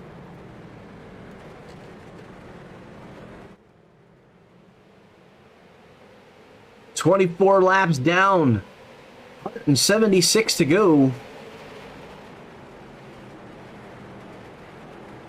Hal showing up saying, let's go number 12. That'd be Cody Williams. He's currently showing in the 23rd position. As we see Tiny Horse under attack by the number 9. The 9 dives low. Turn number 1, 38 and 9 side by side. Challenge for the lead. The number 9 on the inside. With the 17 of Matt Dula holding behind him. And Gary Eschen moving up to the 4th spot. Number 9 looking for that nose underneath the 38 high. Who's going to cross the line here? Awful close, too close to call. As we have the 38 and the 9 battling for the top spot. Side by side, backstretch we go. Number 9, 38. 38 with a little bit on the high side, a little more momentum. Looks like he keeps the lead. Somebody a little bit off on the inside there. See everybody everywhere. Quincy Atkins. See where he's at. See a little bit of information flying across my screen here. Still green though. As Ryan Johnson, Anthony Donta, Matt Dula, and now Gary Eshin, the 23 Jordan ride, sliding underneath the 17 to take over the third spot. We have a car sliding in the back. Look, about 12th on back. Caution is not yet out. Caution has flown now.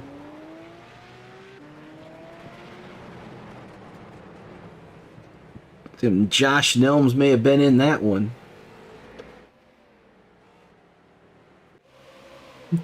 There's 0-1 here.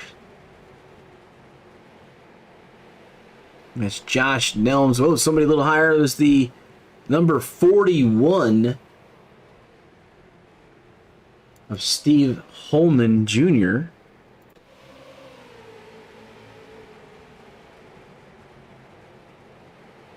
Looks like 85 coming off of the apron into the 41. He receives the EOL.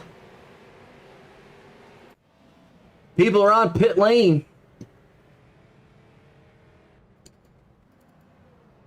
Anthony Donta stays out. Eshin and O'Brien, as well as Octavio Rondoletto, Thomas Axum, and Trayton Lapsevich.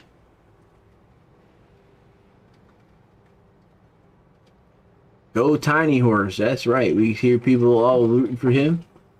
Vamos Rondo is Jedad from YouTube. That's Octavio Rondoletto being pushed forward with his buddy. Parker Retzlaff and Dalton Collins. All they've pitted before, but they were pitted on the very first run by. Mogard and Fox, as well as have stayed out. Smith. So the first car has been less than Route 30 is Will Eastman, who has 12 laps in this stint. And then Ryan Tiny Horse Johnson just went down pit lane with a host of people, and he is shown in the 12th position.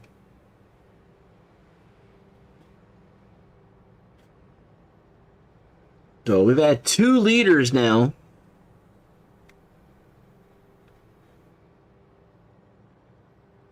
And had a few drivers have dropped out. Like 3 drivers have dropped out of the 31.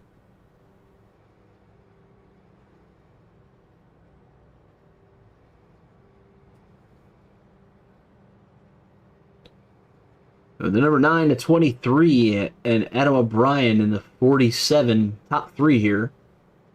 Let's show you your top 5 as of right now. Anthony Dante, Gary Eshin, Adam O'Brien, Octavio Rondoletto, and Thomas Axum. All right. The random $10 is going out to the 17th position. So let's make sure the drivers don't hear that, though. This is a feature, though. Here we go. So 17th position. What I'm getting told by Race Control, picked by Eric Estep. So Wendigo Studio. Or not the out of the group. I'm Wendigo Studio. A little different.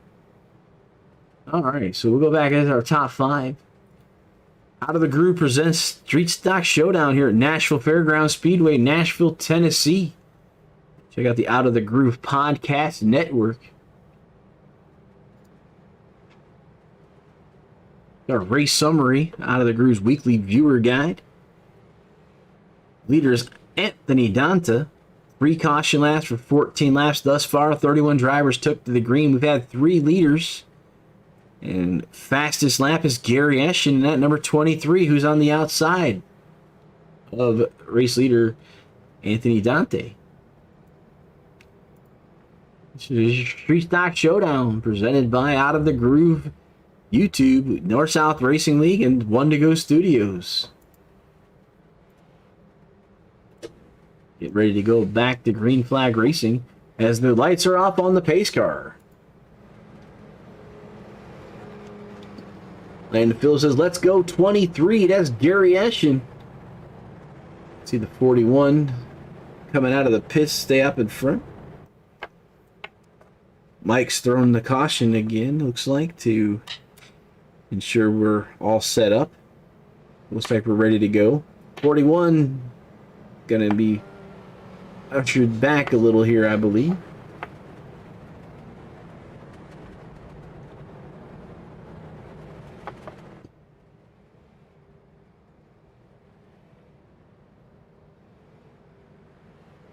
All right, caution back out.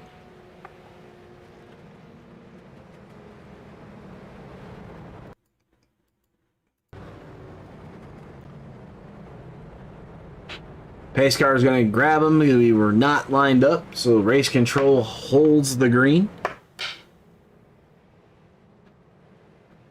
Got 163 laps left in tonight's race. The next of it, looks like the Groovy Gauge halfway leader. We'll be trying to check him out at lap 100. As the number 9 takes us back to green. And he is off with a good jump over 23, Gary Eshin.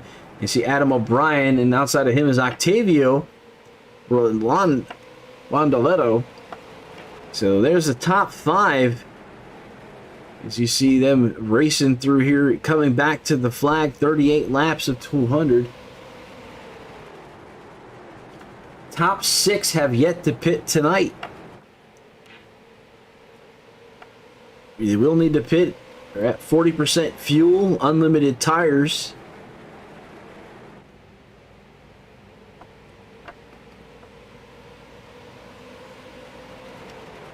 Number 9 continues to lead. Let's check in with our weather sponsor, Lottie'sTravelWorld.com. If you're looking for a vacation, staycation, or just trying to get out of the house, Lottie'sTravelWorld.com will help you out. 69 degrees in the air, 72 on the track, overcast for the Street Stock Showdown. Relatively humidity is only 34. We have another caution out. Weather provided to you by Lottie'sTravelWorld.com.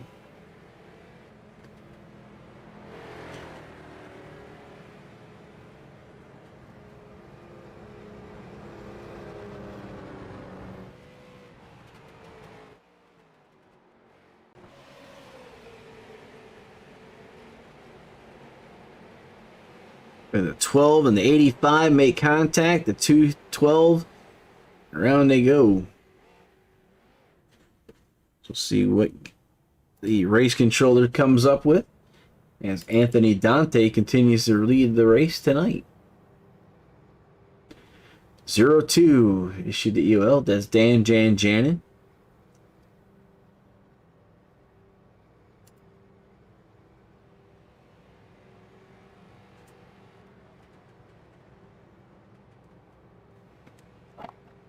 Lucky Dog went around the group there. So 42 of 200.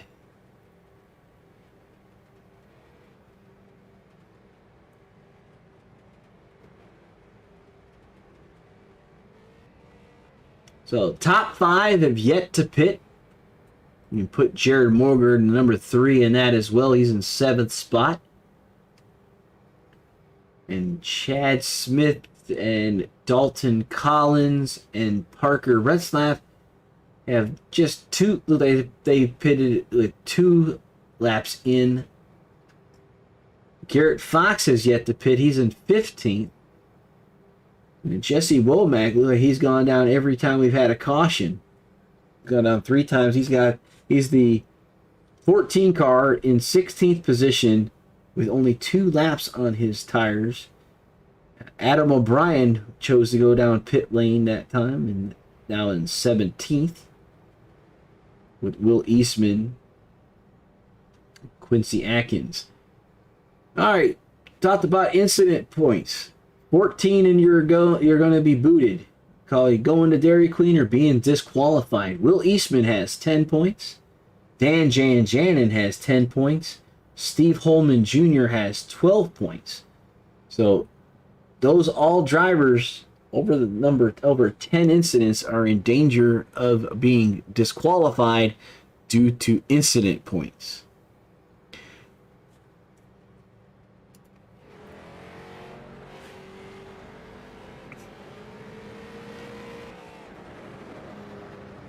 Zero 2 is given the EOL. So we're at 45 of 200, 155 laps to go. 200 lap event tonight. The number 9 lights are off the pace car. The pace car makes the left-hand turn. The number 9 will take him to the green off of turn number 4. Got a great jump on the field last time. Anthony Dante did. Or Donta did, sorry. Race control waves the green off. We are not going green.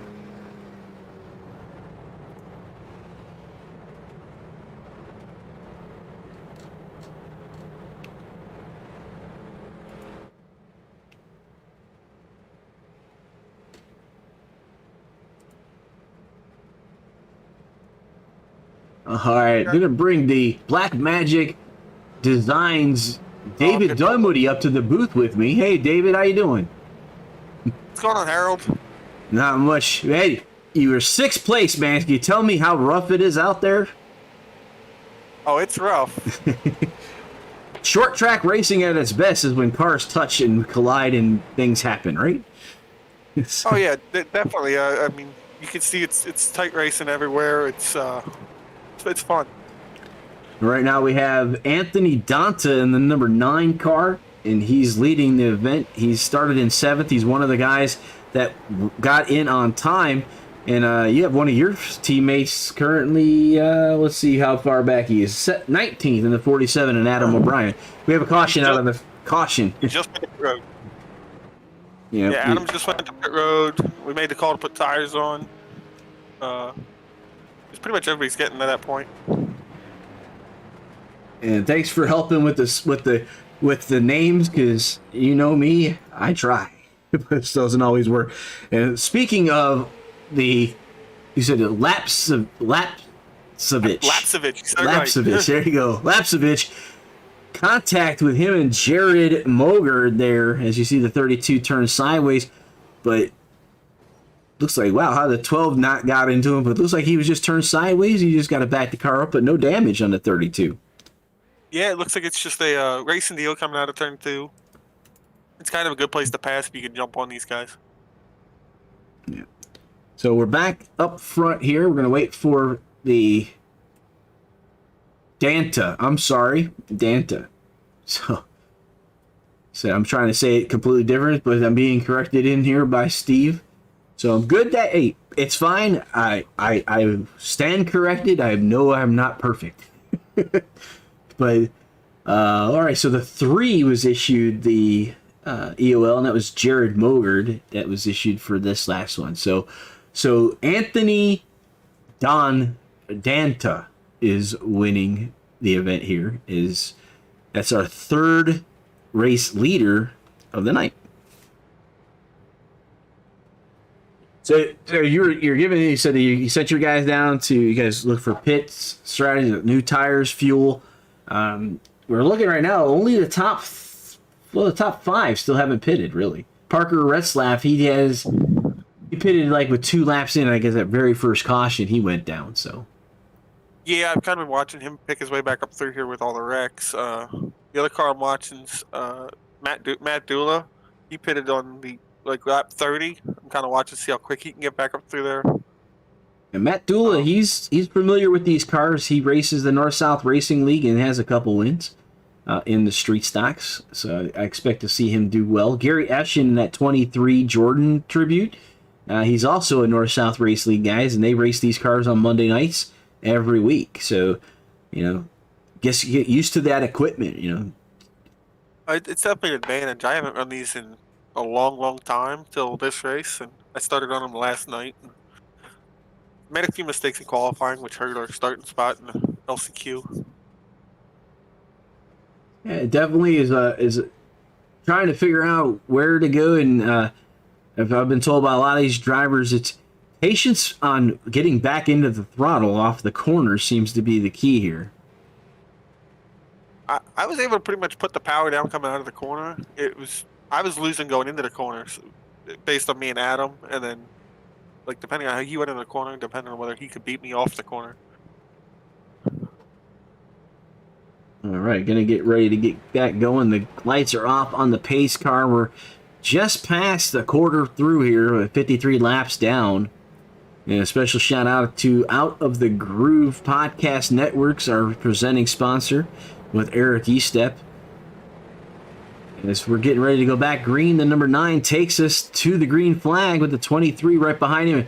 And there's Parker on that outside line, that 42 car. Parker's got some actual real life experience here at this track. I believe he won either a K9 race or an ARC race a couple weeks ago. So he's actually has the seat feel for this race, but you know, sometimes it doesn't necessarily help you out in iRacing, as we found. And you and I were racing with, you know, professionals. We raced with Hermie Sadler in one of our leagues a while back, and you know, he didn't spank us too bad. No, definitely not. I mean, there's some advantage there to knowing big wreck. Big wreck. Oh, it's like 4. Half the field. And there are no fast repairs. So there's Anthony Danta is the fastest 35. lap now. So I think the 35 car might have been around. yeah, Got showing. selected by a bunch of people. Let's see if I can get us back here to our chopper view here.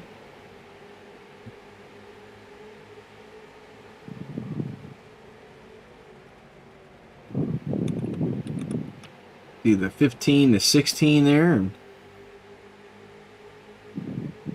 nothing just yet. Oh, somebody right there in front there. 13, 14. Oh! Get the end of the pit wall. Yeah. Will Eastman was involved in that. Let me see if I can back it up to him.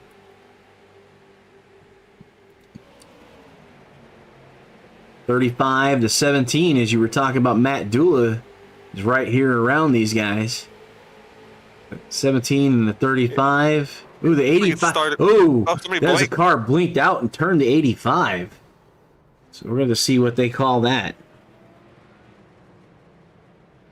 We're having a little bit of connection issue with that, 85 car, I believe? Not sure. He's out now, Garrett Fox. Lots of cars are damaged now. Oh, no. So they were issuing a restart violation on the 95, and he caused that wreck, is what they're saying. Range control. So we'll get back to the front here, that number 9 car.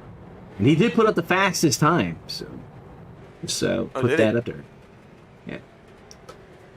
That lap, actually. So it's an advantage of being up front, not seeing things like that happening, right? This is true.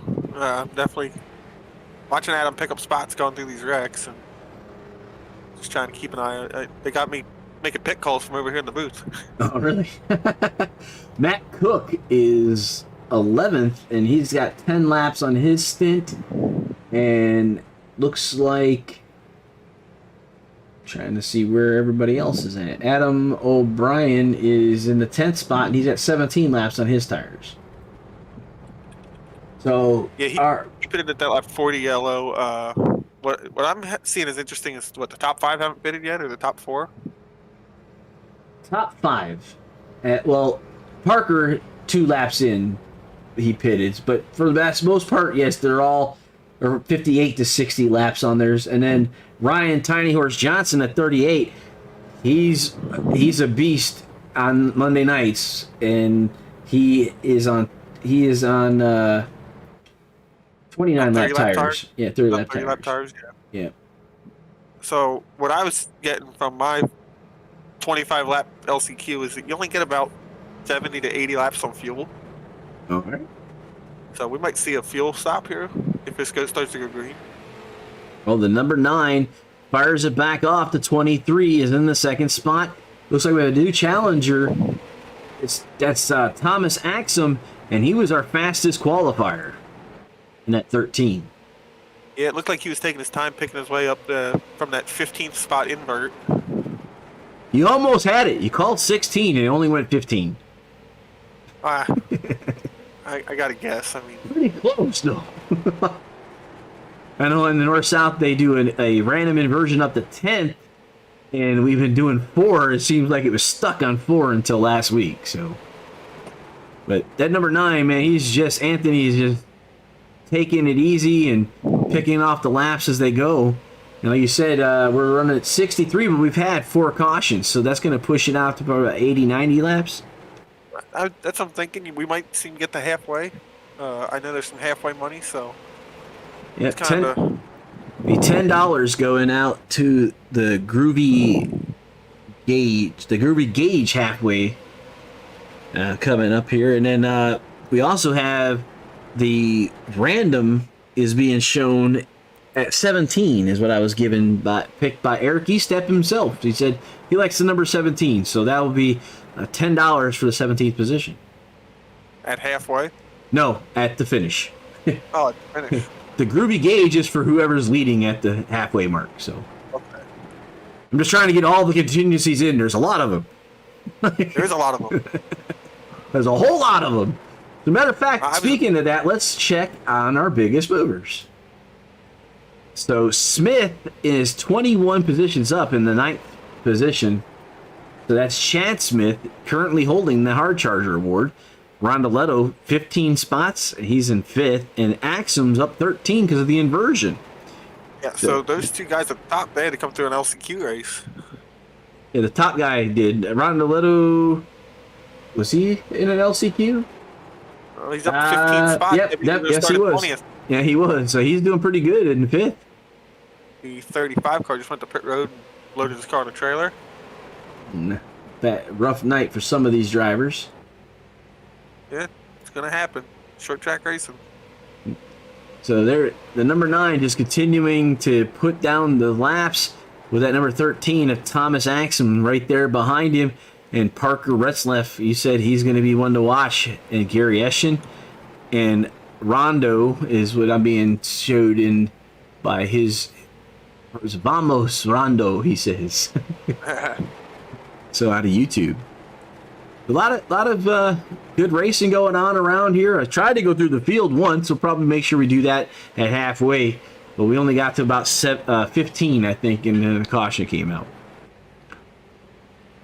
But definitely a lot of interesting level of drivers. Like I was talking earlier, it was like the top 10 in qualifying were less than I think it was a 10th and a half separation from 1st to 10th. Yeah, it was really tight in qualifying, and I was trying, like I said, I was trying to get everything I could, and I made a mistake. That didn't help me. Nolan Marshall's asking where's Steve Holman at. Steve Holman in the 41 is in the 19th spot. And since you asked, we'll go ahead and we'll pull him up here. He's right there behind the number 61. He's in that other contingency spot, In that the last 41. car on the lead lap pay money. Yeah, there's money for that. Last car on the lead lap is the 41. So Nolan, that's for you, buddy. The 41 is holding it down in the 19th position. Back up to the number 9 with the 31. And man, are they getting awful close to one another. As you see, look how close that is there. You can almost count the bugs in the grill of the 13.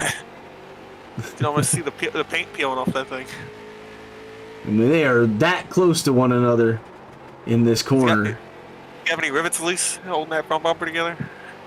Oh, there's definitely really close racing up front between these two. So 1 and 2. Paper between the two of them as we hit the backstretch of 74 laps down.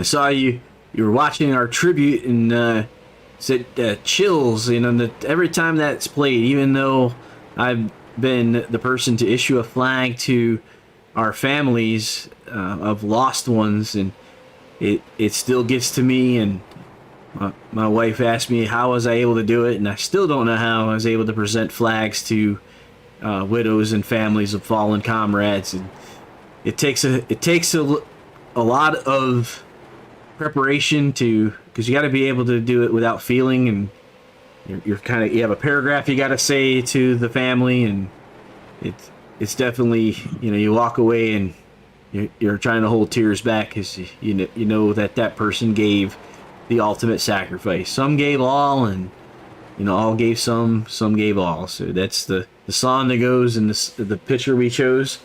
But Memorial Day is for observing those people never came home and were able to do these things for the freedoms that they granted us with their service. Yeah, it's definitely we want to pay respect to everybody out there. It's always good to remember what Memorial Day is for. I mean, too often we turn it into hot dogs and hamburgers, but observing those that have paid the tribute for. So I said somebody, hey, while you're on the beach, remember the guys that stormed the beach so that you could sit there, right? Right, exactly. So 79 of 200 with number 9 continuing to keep ahead of Thomas Axum in the 31 in the second spot, as we have Gary Ashen and Parker Reslaf in 3 and 4. So we got little two car packs, 1 and 2, 3 and 4, 5 and 6. Yeah, they're starting to get spread out and start to gap them back a couple cars. You can definitely tell you're saying a bunch of these guys run this street stock on Monday nights. It's definitely got to be an advantage to running the street stock. Well, the top 3 are not drivers that I've recognized. Eshin is one, Johnson, Dula, Apel, Mogard. So out of the top 10, about half of them. But that does, like you said, they get this car and they know what it feels like. I believe we started the season here at Nashville with the street stocks, if I'm not mistaken. Mike was listening to the stream, so he'll probably correct me if I'm wrong. Our race controller, he keeps me straight. Keeps you in line. Yeah, he does my Andy Dunwoody when Andy's not around. It's a tough job. Somebody's got to keep me straight, otherwise, wife's not down here to do it, so it's somebody got to pick up the slack. 83 laps down to the 200, and like I said, these guys are pretty spread out. Let's take a look at the aerial view, see how spread out these guys really are. When we talked about earlier, yeah, we have a little smoke in 3. I don't see a caution out. But we were about half the track at a time, and now it looks like we're almost about 3/4 of the track spread out. As we see a challenge for the race lead, 13 and 9. And this is really going to open the door up for Parker to pounce on him if he's just been sitting there saving his tires. You see the nice cherry red of that 13's brakes as we're coming through here. Yeah, I didn't think I was using that much brake to get them that hot, but I guess I probably was. No, you see the top 4 just kind of like nose to tail as we're looking from the infield cameras right now. And that's purely because either the 9 car made a mistake and it gave the 13 a shot at the lead here, or the 13s finally just got to them and it's just going to tighten everybody back in because they're racing side by side. So hard to run side by side here without hitting the wall or hitting each other. From the spectator's view up in the grandstands.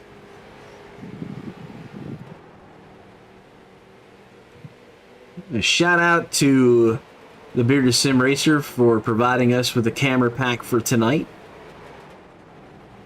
Always nice when Ryan helps you out. Definitely, I've had the pleasure of running his logo on a few of my race cars in some of his races, and it's all fun. Speaking of that, I mean, he's still doing the paint schemes. I know that I haven't seen O'Brien up here just recently, but I know you're on his paint scheme as we had looked like the 911 tribute on the side of those cars. Yeah, we ran some matching cars we wanted to do something, and that's the same car, the same style livery I ran for the Podium 500. Didn't make it into that race either. Came up one spot short there too. I don't know, man. You in the one spot short kind of thing.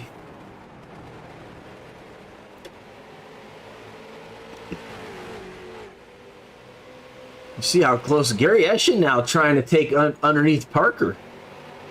Yeah, that was a good move too. He waited till he got right to his bumper to make that left turn. Got 10 to go till the pay window's open. Yeah, that's right. So we'll be at the completion of 200. Will be who we give that to, and we'll let race control make the actual call. As you see the 13 and the 9. Lap 100, not 200. Lap 100 of 200. Yeah, 100 of 200. That's what I meant to say. That's what I'm here for. Always a critic. Yeah, well, Robbie said, I said it at lap 10, and I was like, whoa, wait a minute. It happens. Yeah, it's in 100, so, whoa, the 13 apron. Using the apron to get around the 9, and they're side by side coming off the corner. My last 2 days of practice, every time you use the apron, it really slides the front end, and you'll get out of shape. You can see he did slide up, but he held the spot. We see a 23 under attacking the 42 on the low side. Now, is the high line the better line to pass here, or is it the low line on an entry, or what's your preferred? So, based on the way the racetrack was when there was like less rubber on it, because this track's been building rubber since practice at 5 o'clock today. Right. It's got 3 hours of laps on it. As the bottom lane heats up and builds rubber, you're going to want to use that little upper half a groove, like right around where the 9 car's running right now. Plus, you can really pinch that guy on the bottom and get the run down the straightaway.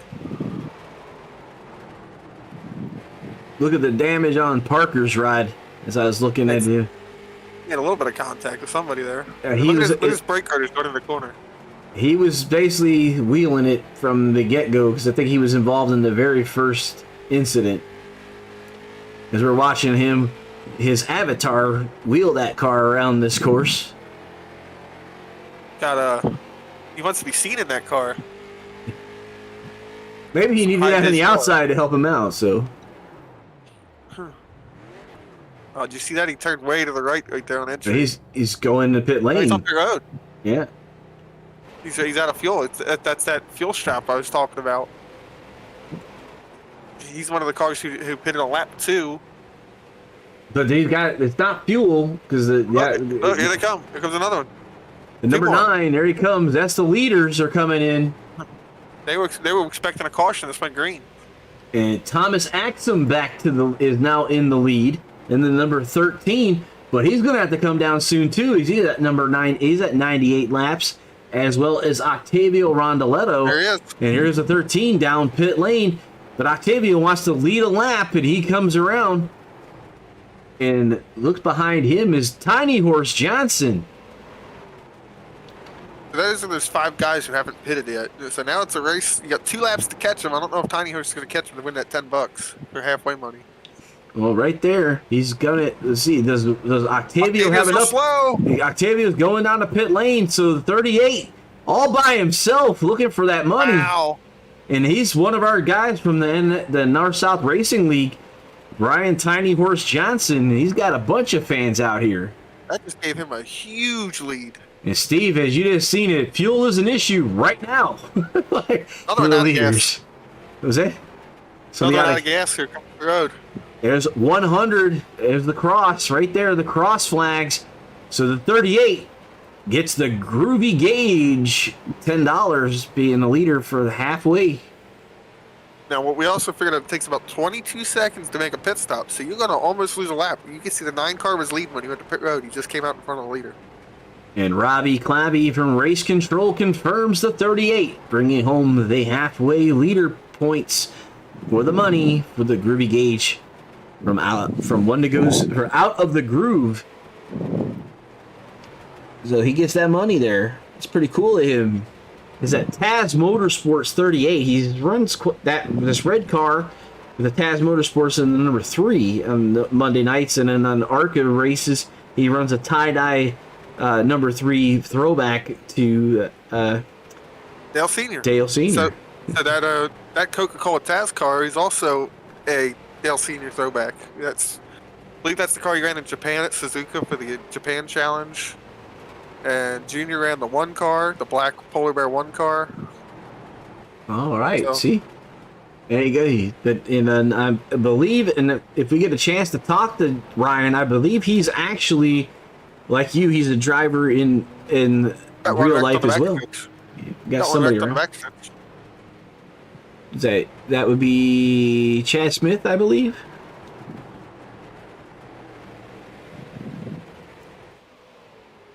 At the Oh, just got 82. tagged by Adam. We'll see what race control says on that one. What if he ran out of gas or sputtered? The 82 is only on 19 laps at the time. Well, So Adam just should got be a a big few run there. big run, I guess. Everybody's coming pit road. Down the pit lane is going to be busy. And Tiny Horse comes down pit lane.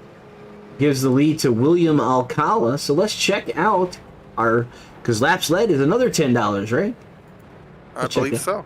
So there we go. Out of the Groove Weekly Viewers Guide, laps led by drivers. Anthony Danta, 67 laps. Tiny Horse Johnson, 36 laps. Thomas Axum, Octavio Rondoletto, all have one. So we've only had 4 lead changes. So because JD Rich, that doesn't count. He's only got 0. You might as well not even see that.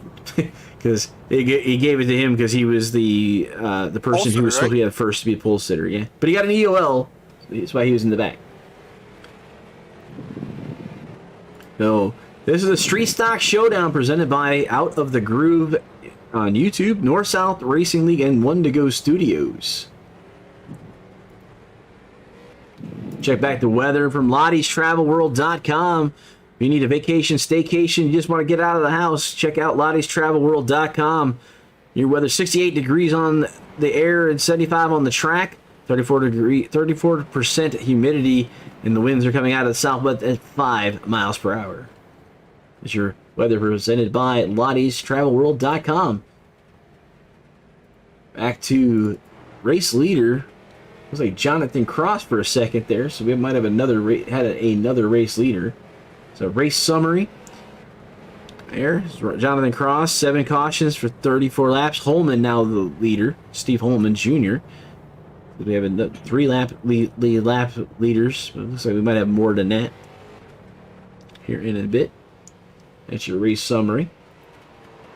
Well, now, these laps do count. Never mind. I was thinking about the heat race again when the laps didn't count.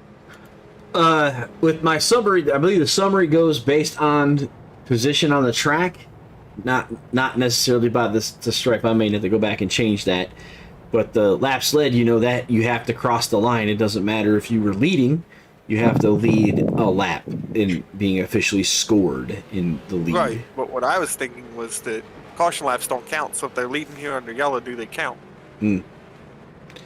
Mike Xavier has extended the yellow flag because it looks like a lot of drivers need to get around because they're all going to get waved around. That 41 is leading this event. So everybody in front of him is going to get waved around the pace car and get set into the back of the field. So the 41 is leading this event with Tiny Horse Johnson in the second spot after, man, that was one heck of a turn of events for him because he had to come down to get gas and he did it under green or under yellow and because Right, it just he did kind it of fell at there. lap 30. So, but he was able to get it just again here and keep himself up in the front where the other drivers who were leading this thing had to come down during green flags, Yep, which is and why they're that marred in the back. happens. That happens. They were kind of just banking on that yellow to come out, and it just didn't happen for them. So out of that group, it looks like Thomas Axum is the highest, and he's in the 15th spot.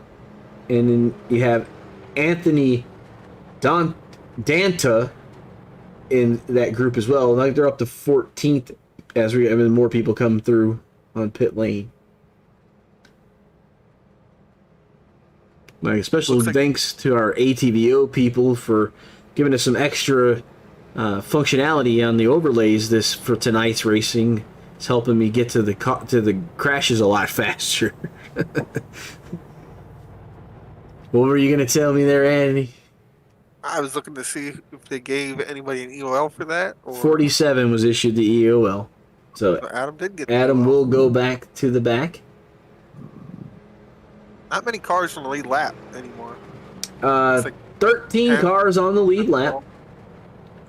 So Adam will go back to 13th. Oh, actually, he'll get the EOL, so he'll be last. Ah.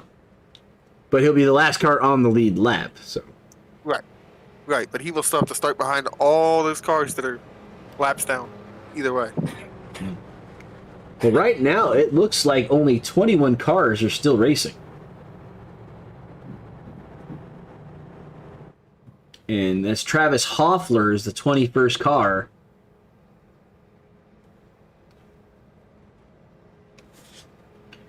So we're past the cross flags, waiting for the pace car to get the lights to become off so he can get out the way and let us race again. Now, the other thing this does is this takes out the second half of the race's fuel strategy by having that yellow. We know, like, these guys are going 90 laps. We only got 90, a little less than 90 to go. But they did that with the cautions that were there. So will the second half have as many cautions as the first half? And are you, as a driver, what are you thinking? Are you going to be banking on that, or you keep it in the back of your mind? You got to think about when to come down for fuel. I think we just went 30 laps green. It might go 30 laps again, and you might see it go another 30 or 40 laps green again until these tires wear out. You might see these guys get racy though too. I'd be banking on a long run here at some point. All right. So we're waiting for the pace car to get the all clear from race control. He does. So we'll go back double file.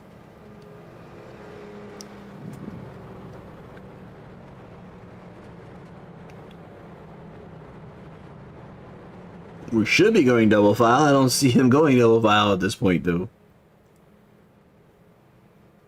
There might be an argument over the lead here. Not Still sure. next to each other, I'm not sure. Sure what's going on.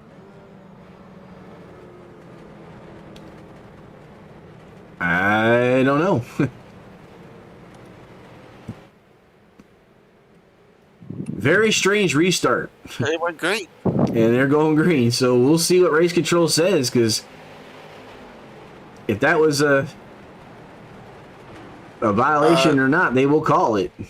It could be because of all the waiver rounds because waiver rounds usually stay single file, but I would have thought at least the front half of the field would have been on the lead lap.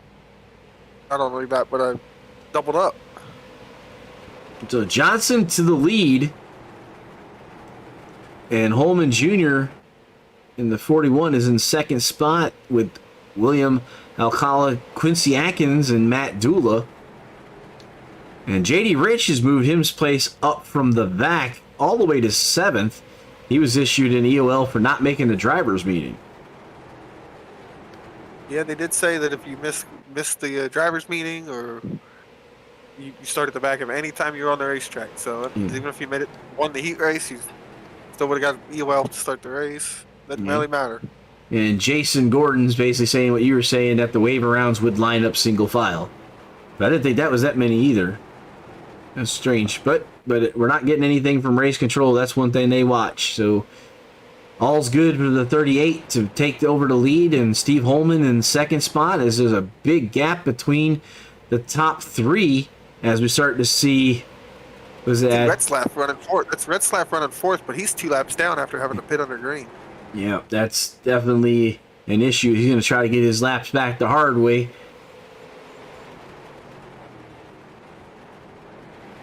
I think if somebody can do it, it's going to be him. But yeah, he's 2 laps down in 17th position in the number 42. He's on the 4th on the track, though, as far as relative goes. And he's going to have to run them down, pass them, and then hope for a couple quick cautions. Because there's still a couple guys who are 1 lap down. Danta, 2 others are 1 lap Steve down. Holman has 12 incident points. So if anything happens to that 41, that could be the end of the night. He can't even get loose. If he gets loose, he gets booted. Josh Nelms has 10, and Jonathan Cross has 12. So, and you just disappear when that happens. So it looks like you got Retzlaff up to the third basically, because he's now gonna get around and start to wheel in these front two guys to get his lap back the hard way.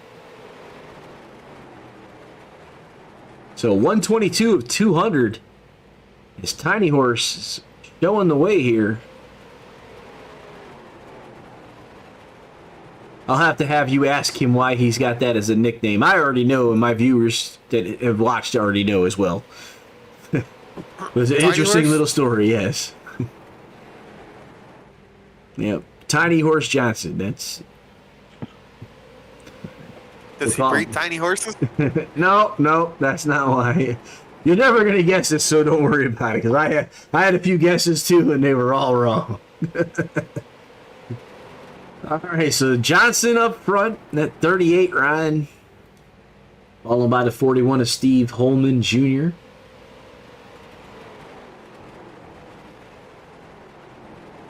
So everybody's kind of spread out and just kind of keeping it easy right now. That single file restart kind of did that. I think you're going to see it go green for a little while here. Gonna come back here. This is the number 47. That's Adam O'Brien. He was given that EOL on that last, and he's moving his way up a little bit. He's up to 11th. Yeah, and those EOLs are tough to deal with, especially if you got to go See all the way to the back. smoking going around that corner there.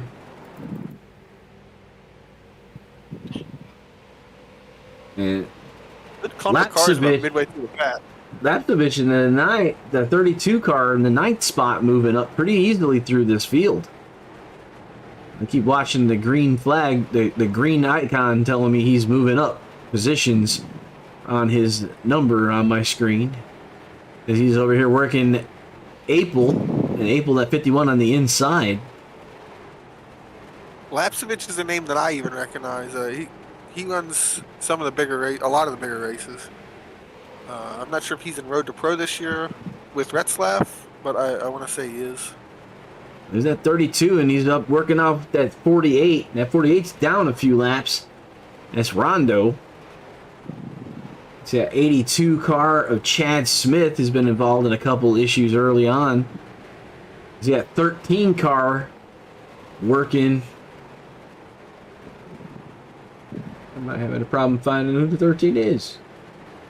The 13's the 31 car. The 13's the 31 car. Oh, that's Axum. Axum. Yeah, okay. It's 13 there, but it's like, why do I see 31? Okay, maybe my eyes were backwards. 13. Yeah, it's supposed to be the 31. You're right. I think there was somebody else who might have had the 31 number drop out. Okay. Well, the 13 may have dropped out, and then he got their number. All right. Well, but that's Axman. He's the fastest car out on the racetrack as far as qualifying times. Right. So, he's got a fast hot rod, but I think he's stuck a lap down also. I believe that is correct. He's a lap down.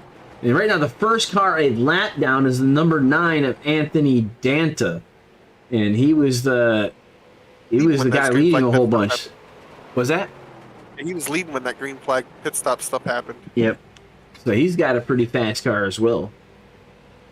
I'm looking at 21 cars still racing as the 38 continues to lead the way here. 133 laps of 200 down. So we're running about 66 laps left in tonight's race. Pretty quick pace though for this, short track racing. 20-second laps, basically 3 laps a minute almost. I think it helps with that 14X boot out. Keeps some of these guys racing clean, and it kind of gets rid of the guys who aren't racing clean or who are having some issues. And then you kind of don't have any more issues the second half of the race. Yeah. I mean, I'm sure, so we got Nicholas Smith says go Williams. I guess that's William McCollum, the number 5 car in the 3rd position. You see that 23 of Gary Eshin also was trapped down, it looks like. He's trapped 2 laps down with Parker. Yeah, all those guys had to pit right there, lap 90, 95. But yeah, William, I got a shout out for William. He was one of our race controllers in one of the other leagues I was in. I Oh, believe it was a truck ECRS. okay. So, a, I rec- a community itself, right?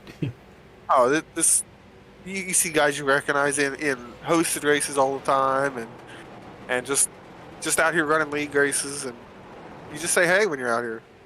Yeah, I've been to the booth majority of the time, and actually got to put some laps in with you guys the other night. You know, it's something that was unusual for me to do. Didn't have any races going on. Yeah, you got to keep a couple nights open. You can't be busy every night of the week. Well, it's getting harder now. Oh, I'm sure. People keep asking for broadcasters, so I don't think I've run an official race in 6 months. I've just been running league races.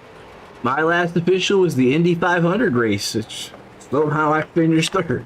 So I guess I have it still, just like riding a bike. It comes back to me. It takes a little while, though. A little rusty. Gotta knock the rust off. Yeah, you practiced for like 3 days for that race. Yeah. When I Yeah, could. yeah. When I could. But, yeah, started in the back, did what I needed to do. So, this is Ryan Tiny Horse Johnson's show here tonight, though, as we're working lap 140. So, we'll have 60 laps to go as he crosses over the stripe. As you see him turn 3 and 4 coming off here to the flag, man. We'll switch over to our static cameras. We can see and feel these cars as they rip on by our cameras. Give you a decent feel for speed. Yeah, right in our flag man here. Best seat in the house. If I could just sit in a chair right here. Right? Yeah. Just sit there next to him. Well, right underneath the flag would be perfect, right? See everything. You have to sit underneath of it, not behind it. We sat behind it at Dover, and you couldn't see anything right where it was. Yeah. So you got one turned around. Caution. One. Action's going to pick up. This could be your money stop here.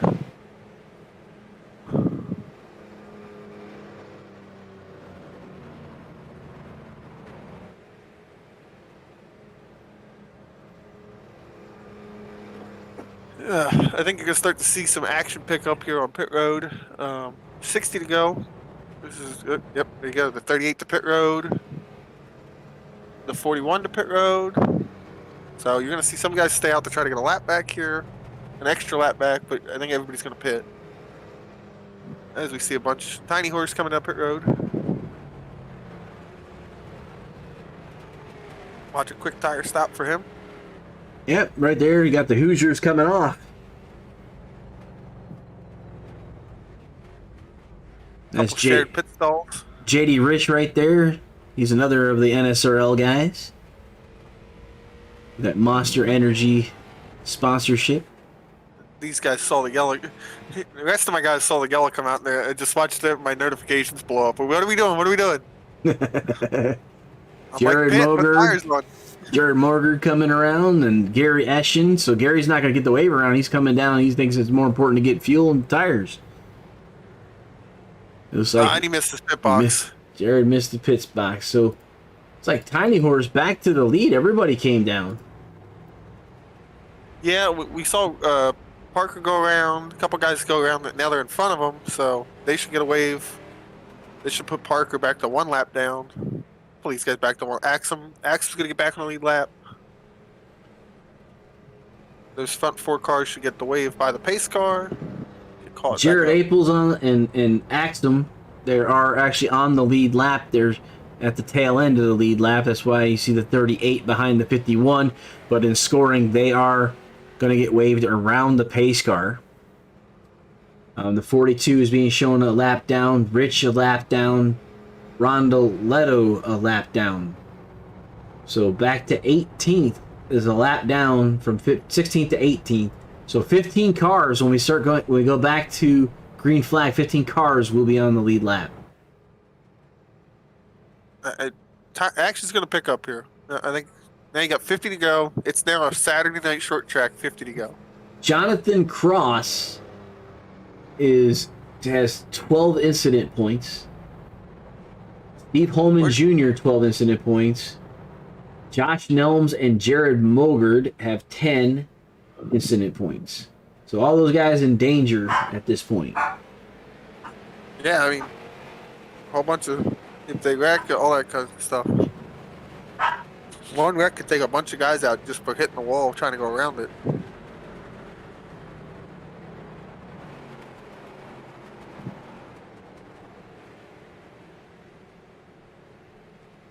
Yeah, there's going to definitely be the yellows are the lights are coming back on the pace car. They did not like what they saw. They're still waving a couple guys around the back of the field, catch back up.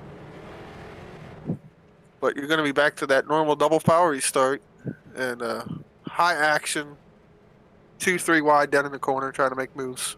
Okay, they gave the 3 the EOL for the last caution. That's why they were waiting for the 3 to go back. So that'll put Mogard back there with the number 9, who was given the wave around for the lucky dog, number 9.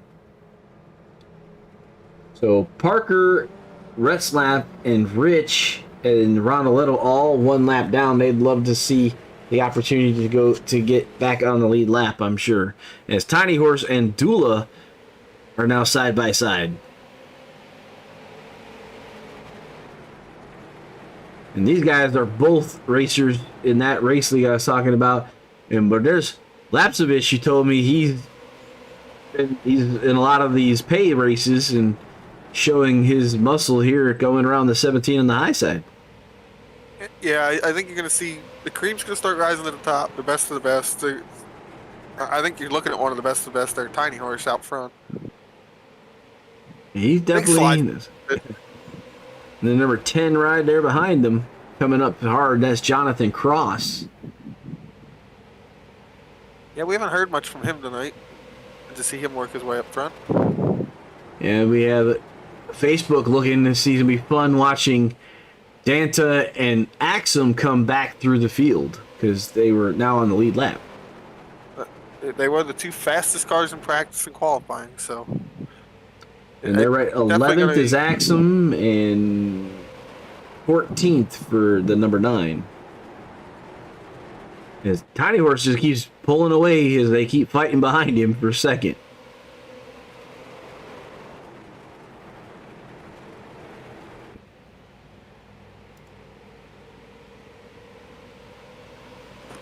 Dula keeps protecting that second spot. You see the 32 ride him up a little bit on that corner. The 17 gonna have to back off a little as he comes back charging on that high side. Entering the corner, he's gonna maintain the high line. The 32 slid up a little bit coming off the last corner. That's still that rubber buildup down there on the bottom. These guys you're gonna start to see the lane move up a half a groove and then another half a groove. The top is a little better for coming off the straightaway. Oh, we contact! Fenced them. The 10 around. Big wreck. And we're going to see what they say about that one, but they're pretty quick here, so we'll see. Get back to the 32. Definitely a racing deal or one guy. They're just racing for the same piece of real estate. I mean, lap switch was holding the bottom and got a little loose. Dula got in the wall. It's tight racing.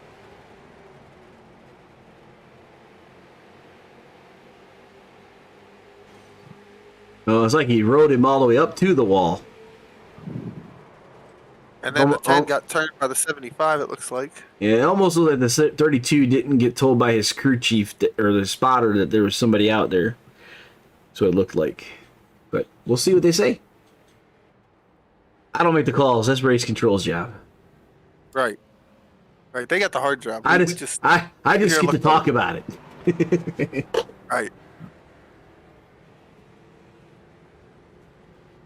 50 to go. There's still a lot of racing left as long as those 2 cars aren't hurt too bad. All right, well, Lapsevich is now in danger of a DQ with 12, and Quincy Atkins in the 75 as well.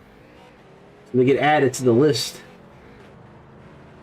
And Holman and Cross were in that, and they get DQ'd out, the 41 and 10. That's a tough break. The 10 wasn't even part of that. He just lifted for the wreck and got run over. Now he's gone. Now you got these guys you were just talking about. You got Retzlaff's going to get his lap back. He's a fast car. You got Axum now right back in the pack. You got Danta. Yep. But Axum has 12 incident points. He's got to be careful. Gotta mind your P's and Q's. You can't go nerfing people out of the way too hard. You can't run in the back of somebody under yellow. Well, let's check out the biggest movers. Atkins in third in that 75, up 22 positions, and Cook up 20, and Nelms up 19. Talk All about guys from the LCQ. Yeah, and they're second, third, and seventh. So that's a pretty good moves for these guys. There's our laps led. Johnson 85, Danta 67, Holman had 2, Axum 1, and Rondo had 1. So right now, that most laps led is in the hands of the number 38. And not much time left. He could lead at least 15 more laps and he gets that money locked up. Yep. Yeah. Pass half. Right. Basically, the only other guy who can really take it from him is 67. Well, that's 19 laps difference, and there's only 41 laps left, so not a lot of time left. The 9's got to get there. Now, race summary here. Ryan Johnson leads, 4 leaders. It's 5 leaders, actually. And Danta, fastest car on the track, and he'll have that money for the fastest lap. Too much money all over the place, man. It's hard to keep up with. Money flying everywhere. Robbie, you might as well call him Mr. Money. 32 was given the EOL for that. The number 32, Lapsevich. Another guy who likes money is that guy sitting in fourth. He won a race last night for $1. Won a street stock race last night for $1, or a Legends race for $1 last night. And then he hosted a couple more races. Yeah, He's not afraid of money. Adam O'Brien, 47. I was telling people that I got the opportunity to check you guys out at Shellhammers, the 8-mile clay oval track with the go-karts. Yeah, right on the water. I think they were flooded this week, the amount of water we got. Yeah, it's going to be a while to get the track back for racing conditions. As we go with Tiny Horse leading the way with Quincy Atkins. And this now moving up to the second spot, Matt Cook and Adam O'Brien. Yeah, another name we haven't seen all day is Matt Cook. But Matt Cook's one of the guys that races on Monday night. So right now, the North-South Racing League is holding the top 3 spots, with only Adam O'Brien stopping him to hold the top 5. Yeah, these guys know what they're doing. They kind of ride around, let the wrecks happen, let guys get DQ'd, and then come to the front, just like you and I. Yeah. Well, these guys are familiar with the 14X incident points. They're just they know how to race the track and let things thin out, and they get EOLs for having a 14X in the previous week for them. So they know not to do that. It's a bad thing. So not only do you get DQ'd from the week before, but then you got to start last in this week. Yep. So definitely want to keep you clean, and it does a really good job. I saw somebody just bounce out, and that was Thomas Axum into the wall, DQs himself. And you saw him completely vaporize. Adams to the wall. Atkins into the wall, so Cook now taking over the second spot. And Adam O'Brien looking for third and fourth there with Dante. Danta, sorry. Dante. Danta. Danta, the number 9 car. He was the second fastest in qualifying. He's now racing that third place qualifier, Adam O'Brien. Yep. I'm hearing some cars sliding around. Caution out. It's turn 1 and 2.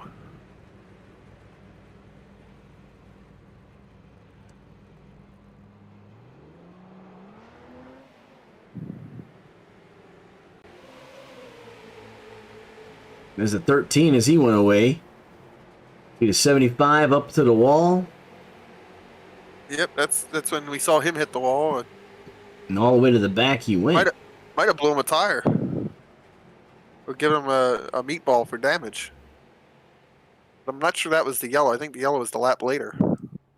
I'm not seeing anything showing me that anybody got a caution or reason. Ooh, and then he misses the pit.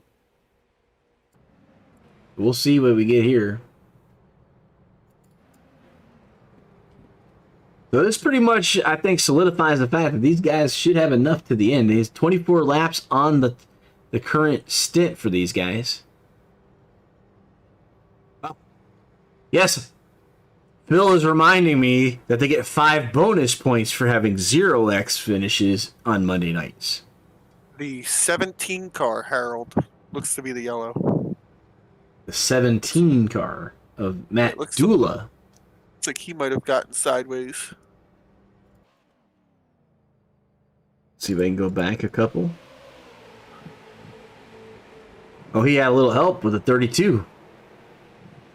So that might have been enough for the yellow. I'm not sure. That's the smoke that I saw. No, not sure if that was it.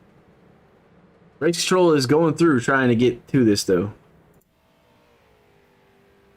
We'll let them tell us. But yes, the league admins from the North-South Racing League and the North-South Racing League Facebook Live is reminding me that they get 5 bonus points for having no incidents. I can see where that could be hard. If all these guys are the same speed and you get the bumping and banging. Lapsevich and Dula get the EOL. Yep. The 32 and the 17. Sometimes it helps that I'm actually in the lobby tonight and watching this. Well, we I'm have watching off the monitor. I have the broadcast chat. I'm cheating. The race controller's talking to me. Oh, okay. I'm watching it in the race chat when somebody gets the message. Gets that message, right? Yeah.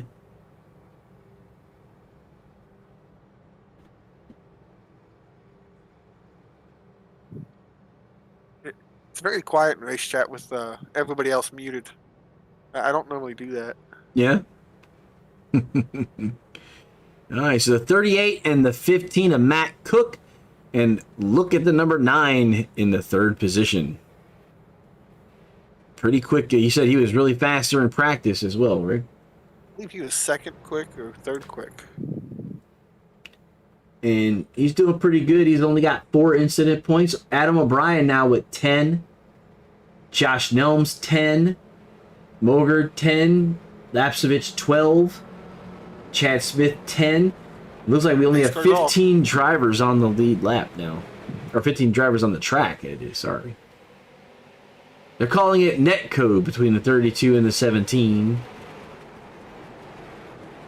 But they gave him the EOL. But they gave him the EOLs anyway. It's what he said, net code, but not sure. The top lane did get a good start there, and it shuffled everybody on the top lane back a few spots. 38 and the 9. As things are starting to heat up, as we're below 30 now. Big loser on that race start was Adam O'Brien. They're starting 4th. He's back to 8th already. Wow, because he was up on that high line, right? Yep, Cook was the second place outside front row. He's back to 5th. So Here comes Retzlaff. And Retzlaff is in the 4th spot behind Jared Apel, who's another one of those Monday night drivers. Retzlaff was 2 laps down like 20 laps ago. And he is moving his way through. You said he was one of those we had to work in. And the cautions just fell right for him that he could stay out, get one, and then... Devin Rogers talking in One to Go Studios Facebook Live reminded me that they do have a lot of drivers that will finish with 0X's on a Monday night race, and it's really cool watching these guys. But I think you see that with these drivers, they get to know each other, right? I mean, you know who you can drive close to, one you have to worry about, right? Who makes their car as big as a truck, and who lets you pass, right? I'm gonna agree and disagree. You get once you learn these guys, you can know how to race them. But then there's other guys who it gets down to the end of the season and they turn it up 2 notches and they get wild. And the 9 challenging the 38. They side by side. We're less than 25 laps to go. Tiny Horse, that car sliding around now on that high side. Gets that good run off the corner. He's going to give him a fender and a door down the front straightaway, try to keep him back. Well, the 9's kind of entering on a higher line. The 38 gets relegated to the back, though, because of that. But the 9 takes the lead. Push that 38 up into the marbles, and then got nothing else to do. He's just going to slide to the back. That's textbook pass. Retzliff there on that inside line working. Retzliff and Lapsevich, it looks like. 32, or that's the Mogard there, 0-0. He's supposed to be in the 3 car, but he's another one of those guys, yep. He can't do nothing either. He's a 10 himself, so you got to be careful. I think we're going to see that the top's a little better when you're racing somebody, but you still want to be on the bottom when you're in clean air. I don't want to jinx him, but there is somebody on this racetrack that has a 0X.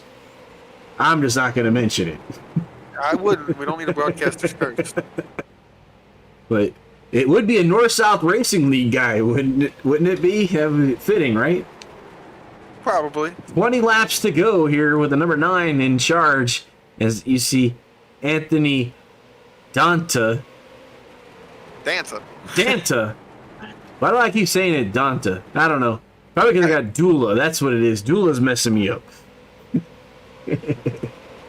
Danta. Right? Is that right? That's what you said earlier.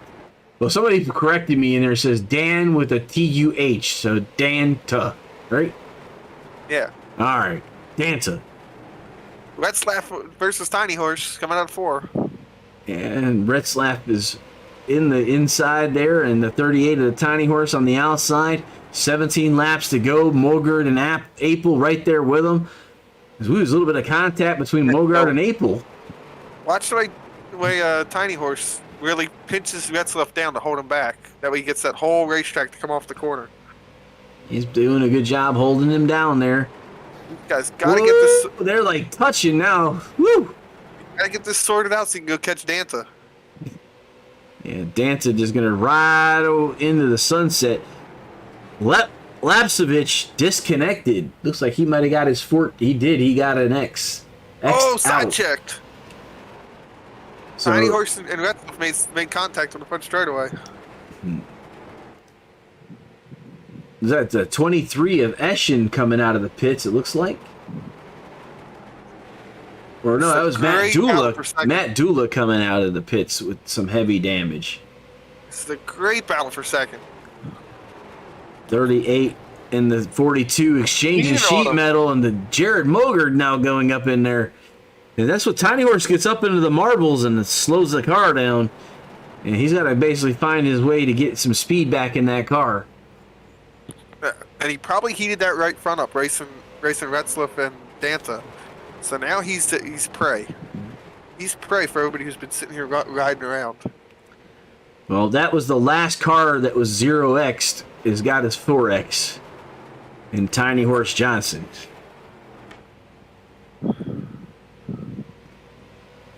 So Danta, a second lead over Retzlaff.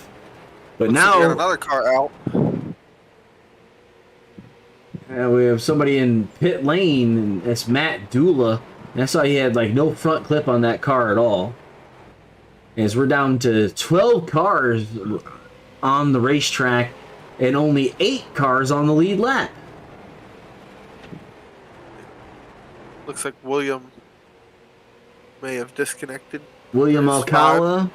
Yeah, for his 14 maybe. No, William Alcala had 12. But he was packed it up anyways. He was in the box for 1:17, so that tells me he's some heavy damage. So 42 and the 38, then the number 3 and the 51 of Jared Apel. That's your top 5. It's still under a blanket, basically. Anything can happen here. Question is, Ken Retzlaff, does he have enough right front tire to run Run Danta down. I'm not sure. We got 10 to go when we cross the line here. Hey, window's open. Who's going to get the check? And big money for the first one to cross the line. It's good money for second, too. It was a big payout for this race tonight. You know, they got over 60 drivers to register, and we even had drivers that could not make the show. It still had over 60 cars that were supposed to make the show. And I believe we had, 57 or something like that were actually showed up to the racetrack tonight. So a lot of drivers out here. And this is what we have left with 7 laps to go. Does Parker have enough to catch Anthony?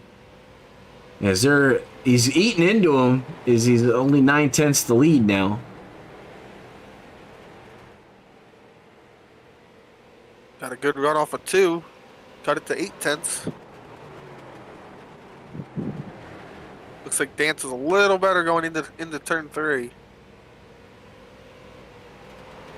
Well, 17 is the payout for $10 from the sponsor, from Eric E. stepping out of the groove with a random choice. And it looks right now it's Thomas Axum unless something changes. Can it change? I don't think it can, to be honest, because I don't think anybody else is left to change it. 5 laps to go here with the number 9, the 42, and then Ryan Tiny Horse Johnson's back to the 3rd spot. So he's able to find himself back to get some speed as he leads the 3-car group of the North-South Racing League regulars, as we have the 2 special drivers of Danta and Retzlaff in 1st and 2nd. Cooled them tires back down and then ran back around the outside of them guys to take 3rd back.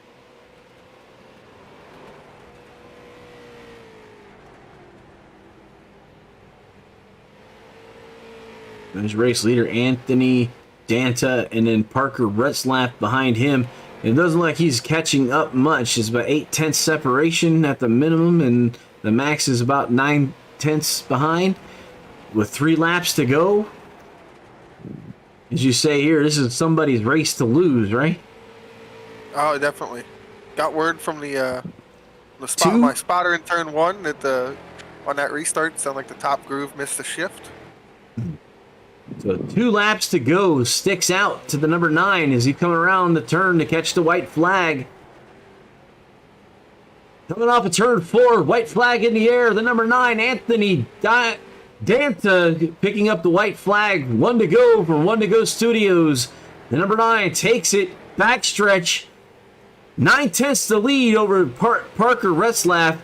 Looks like this 9 car is going to take it home for the win. Checkered flag out. Crossing the line, Anthony Danta, Parker Retzlaff, Ryan Tiny Horse Johnson, Jared Mogard. Ooh, Mogard didn't make it because he actually had contact. So that puts Adam O'Brien up into the top 5. So wow, 14x disqualification. Can we go back and look at that? I wonder if he hit the wall coming out of 4 or... I can go take a look, but I'm going to grab this results here first. And we'll check it out as we're done here. I'm going to try to pull some drivers into the green room.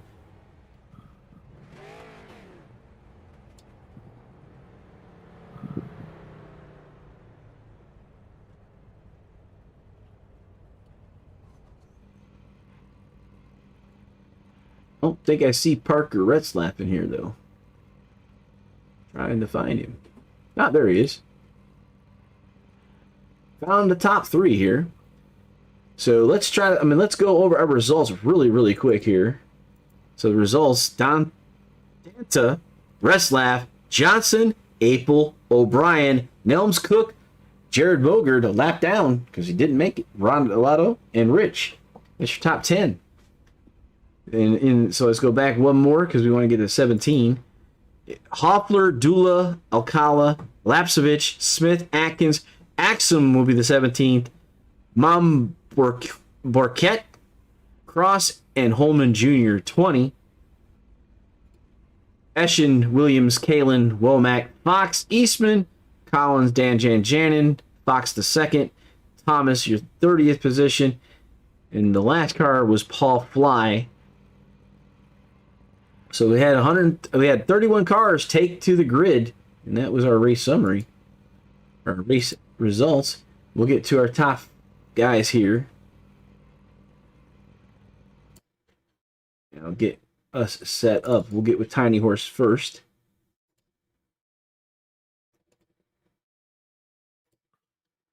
Have to move around. There we go. And we'll set him up. There we go. All right, pull him up here. Ryan, the Tiny Horse Johnson. You're in the booth with Harold and Andy Dunwoody, and I was going to let Andy ask you about the Tiny Horse.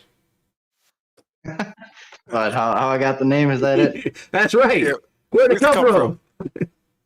Oh, well, my real life car owner that I've been racing for the past 2 years, we would play Cards Against Humanity at his house. And it's a card that says a tiny horse. And every time we played, I ended up picking up the card and playing. He's like, again. He's like, I'm going to start calling you Tiny Horse. And it just sort of stuck because it's so funny. It works. Third place tonight, Ryan. I mean, you were leading the way for the North-South Racing League guys.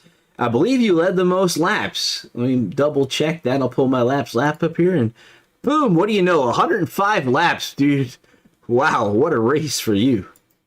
Yeah, we got lucky with that invert at the start, and we were able to stay up front and stay out of trouble for, a good part of it. And I knew it'd be close with me and Anthony there. He ran a really good race. We got together there when he went by me, same with Parker, but I think that was just hard race, and it just sucked out. It kicked me up so high that we had some really good battles going on there, and especially with me and the two Jareds at the end. Yeah, it definitely was a pretty interesting, and Mogar didn't make the final lap. He ended up having contact, and he was DQ'd out. I saw that. I thought he crossed the line before he DQ'd, and I didn't really understand that one, but yeah, that sucks, man. I don't know if it was me or Jared or what happened, like who made contact when, but I got bounced off the wall, and I didn't think we made enough contact for a 4X or anything. Well, whenever it goes by when the start of the contact was made to make the contact, so it could have been something that happened in 4, and then you saw the final, result happening in past the straight. Oh, okay. Yeah, I'm not sure. I mean, I don't think we even touched in 4. I thought it was off the corner, maybe, but yeah, no. It's all about where the computer goes by where it starts, and sometimes, and it's like it counts like up to so many seconds. I'm not exactly sure. Got booted, yeah. Oh, okay. Yeah, that's actually, their race control has basically said no. Mogart crashed the line before he was booted. So therefore, he gets 4th. So that's going to move everybody back a spot from 4th on back. So yeah, we'll have to change that up a little bit because he was scoring 8th a lap down. Yeah, I mean that's that's good. I thought he deserved it. Like I thought I crossed the line before any contact was made. But yeah, that's cool. All right. Well, who do you want to thank for your podium tonight, man? Our normal night league, NSRL, everyone for coming out. You opened the booth for broadcasting. Our sponsors, my sponsor Taz Motorsports, my family, friends, all our vets, alive and past that fought for us, and it's a good day to at least bring home a podium. Pretty good run for you tonight, man. We'll see you next week in these cars at the actual North-South Racing League. Talk to you next week, man. Yes, sir. Thank you. All right. Ryan Tiny Horse Johnson bringing home 3rd, one of the top North-South Racing League driver. We're going to get the Parker Reslaff here. And I will switch his to not really a better view, is it? Yeah, try to work him here. All right, pull him up. Parker, you're in the booth with Harold and Andy Dunwoody with Wendigo Studios, man. 2nd place for that 42 ride. Saw you were in early contact, I think it was the first caution in number 2, wasn't it? Yeah, literally, I think it was lap 1 or lap 2 on the back straightaway. I got like a minute and a half of damage. Wow. And you were still able to put that car into second place. So you must really know how to wheel around here. Yeah, I don't know. I pitted under green and I ended up going 3 laps down pitting just to take fuel because how long it takes to fuel these cars. And I had to come back from being 3 laps down with 100 to go. So I guess second isn't too bad. I basically made it through, and you're even with the damage on the car and passing some of these guys pretty easily. But it's second place, and who do you want to give a shout out to for your podium number 2 spot tonight? Ponzi, Eco Tracks, Iron Horse Loggers, Logload for Killed, Kids, Grill Ads, Robbie Keneally for the paint. My parents were always supporting me in everything they do, sim racing and real racing, and everyone that watches all my races. And you guys for live streaming it, and them for putting this whole race on. Yeah, we were saying that maybe the driver's colors, because we see you in that bright yellow, might have needed a little bit more on the paint on the outside. Would have maybe helped out in the first 2 laps. I mean, there's a lot of cautions tonight, though. But yeah, maybe brighter paints under the lights might have helped out. Maybe. It's a tough track, though, isn't it? I mean, it's one of those tracks that I see people here in North Wilkesboro seems to bring out the craziness in some of the drivers and difficulty and. I think it's because it's just both of them are a little bit harder to pass at, so people get impatient and then they end up driving through each other to pass. So I think that's where it all comes in the yellows, is just people getting impatient. And was this one of the first time you've been around with a very low? That's a 14x incident point. So what did you think about that? I mean, yeah, I was okay with it. I was just gonna ride, and then I got a 4x lap 1 or lap 2, so my race didn't look like it was off to a good start. But I only ended with 8, so it went a lot better than it started. But I mean, some of the races you've been, I know you do a lot of sim racing. I mean, it's kind of a really low count. I mean, I do a little bit myself and Andy as well, and we had a lot of cars actually disqualified for incident points, and that helps with the racing towards the end of the race. I know for sure. Yeah, you just have to watch it, and I was really good about trying not to touch any cars or not take any chances and get any incidents early in the race. So I was hoping to have a little bit to use in case something happened late in the race. All right, Parker Retzlaff in the number 2 position, the number 42 car. Thanks for coming out here with the North South Racing League and the Street Stock Showdown, man. Hopefully, we'll see you around sometime soon.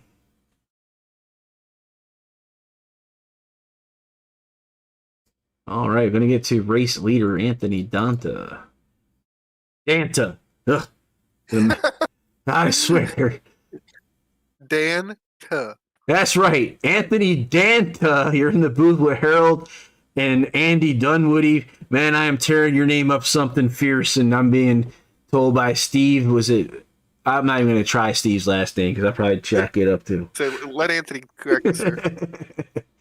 So, Anthony, man, you're up here first place. Get the checkered flag tonight and the big money, man. Yeah, race went pretty good there. I had to pit under green and lost a lap or 2. I don't even remember. I thought it was over, and then it just kind of cycled back around, and I got lucky enough to where I could stop and get some tires and had a little bit extra there to get by those guys at the end.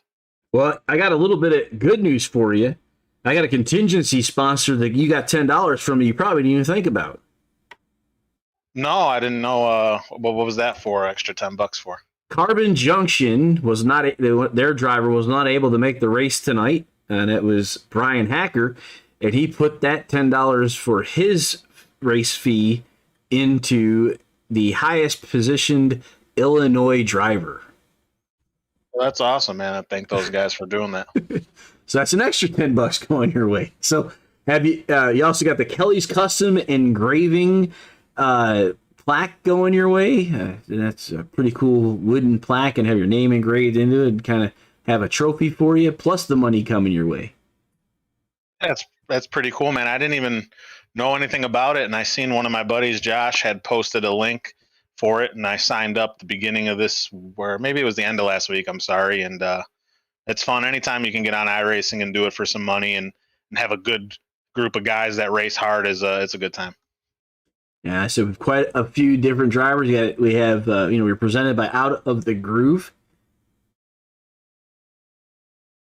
And so it's Out of the Groove put this on, and then Robbie Clabby with the North South Racing League guys approached me and said, "Hey, we want to do this thing on Memorial Day," and I was actually thoroughly impressed with those guys. I mean, if you get a chance to come out and check these guys out, North South Racing League, they have every week they have this kind of car count, 40 plus guys looking for 30 positions at every racetrack. It's pretty amazing. And glad you were able to come out with us. And you were I believe, the second fastest in qualifying practice. So you definitely had the car to beat, and you had the patience to get back through the field as you needed to. Yeah, I didn't put a good. I think I qualified 9th. I had the speed. I just missed the marks a little bit in qualifying, and I got the lead there. And I don't know who was running me pretty clean. We had a pretty good side by side battle there right before I had to pit, and like I said, it's hard to pass here, man. If you get a good guy and you're a little bit faster, you could get underneath him, but it's hard to complete the pass. And he raced me nice and clean. We had a good battle, and everyone that I ran, it was a good race. It's a little tight off turn 2, so there's a little bumping and banging, but these street stocks can handle it a little bit, so that's what makes it fun. And I was told by your guy you do super late models in Grundy County.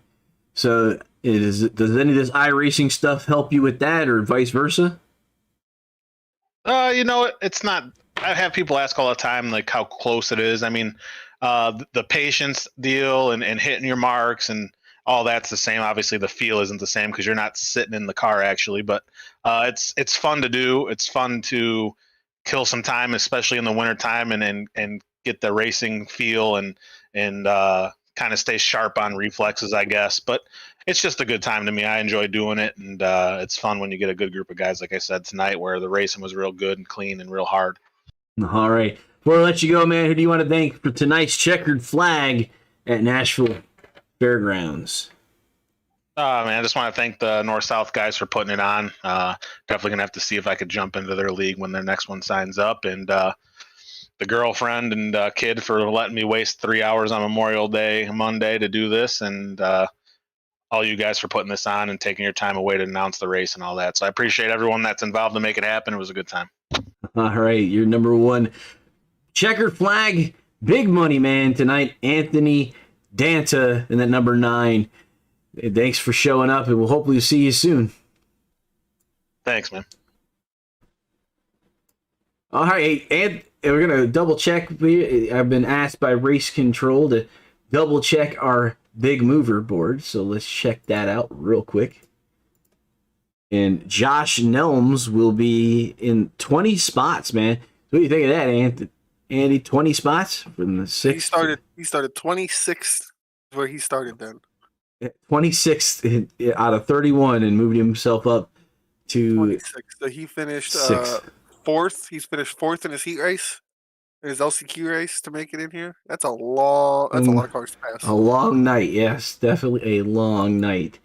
And the last car on the lead lap would have been Matt Cook, and so he gets some money there. Actually, yeah, it'll be Matt Cook. And it says we'll have to change our results. We'll double check, put our results up here. Bang. So Anthony Danta, Retzlaff, Johnson, Apel, and then it'll be Mogard, then O'Brien, Nelms, Cook, and then we'll start going into Rondoletto, Rich as your top 10. But one heck of a night, man. A lot of things going on, a lot of fun racing out here, and yeah, about 3 hours or so, he said. Yeah, from 7 to 10. Yeah, pretty close. Yeah, not too bad. Not bad for 200 laps. And Actually, we'll 250 laps. pull up our race summary. So there's your race winner. 10 caution laps for 61 laps. 31 cars came out. And your fastest lap was, there's your race winner. He's the fastest lap. That was 10 more bucks, wasn't it? I think so. I think he did that right when I got in the booth. And then lap 50 or something. Tiny Horse Johnson gets the most laps led at 105. That's Danta needed another 15 laps. He needed to be a 215 lap race. He just needed a few more. That's all he really needed. All right, so We'll be One to Go Studios. We're going to pick back up broadcasting on Wednesday night with the Lightspeed Racing League. I believe you'll be going out to that track with us. That's one of your. And then we'll be Friday night with them in the Cup cars. And then Sunday night with Extreme Motorsports 99. I believe we may have a special event for the 6th with them. If not, we got a week off for them as well. And then back to the street stocks with the North-South Racing League. And until then, I'm Harold Darner. Man, I appreciate you, Andy, coming into the booth to help me out, and all you people watching on North-South Racing League's Facebook page and my Facebook, YouTube, and Twitch. And until next time, we'll see you at the next turn. What an exciting race brought to you by One to Go Studios. Here they come out of turn 4 to the white flag, and it's 1 to go. Thank you to all our sponsors, drivers, and viewers. We'll see you at the next turn.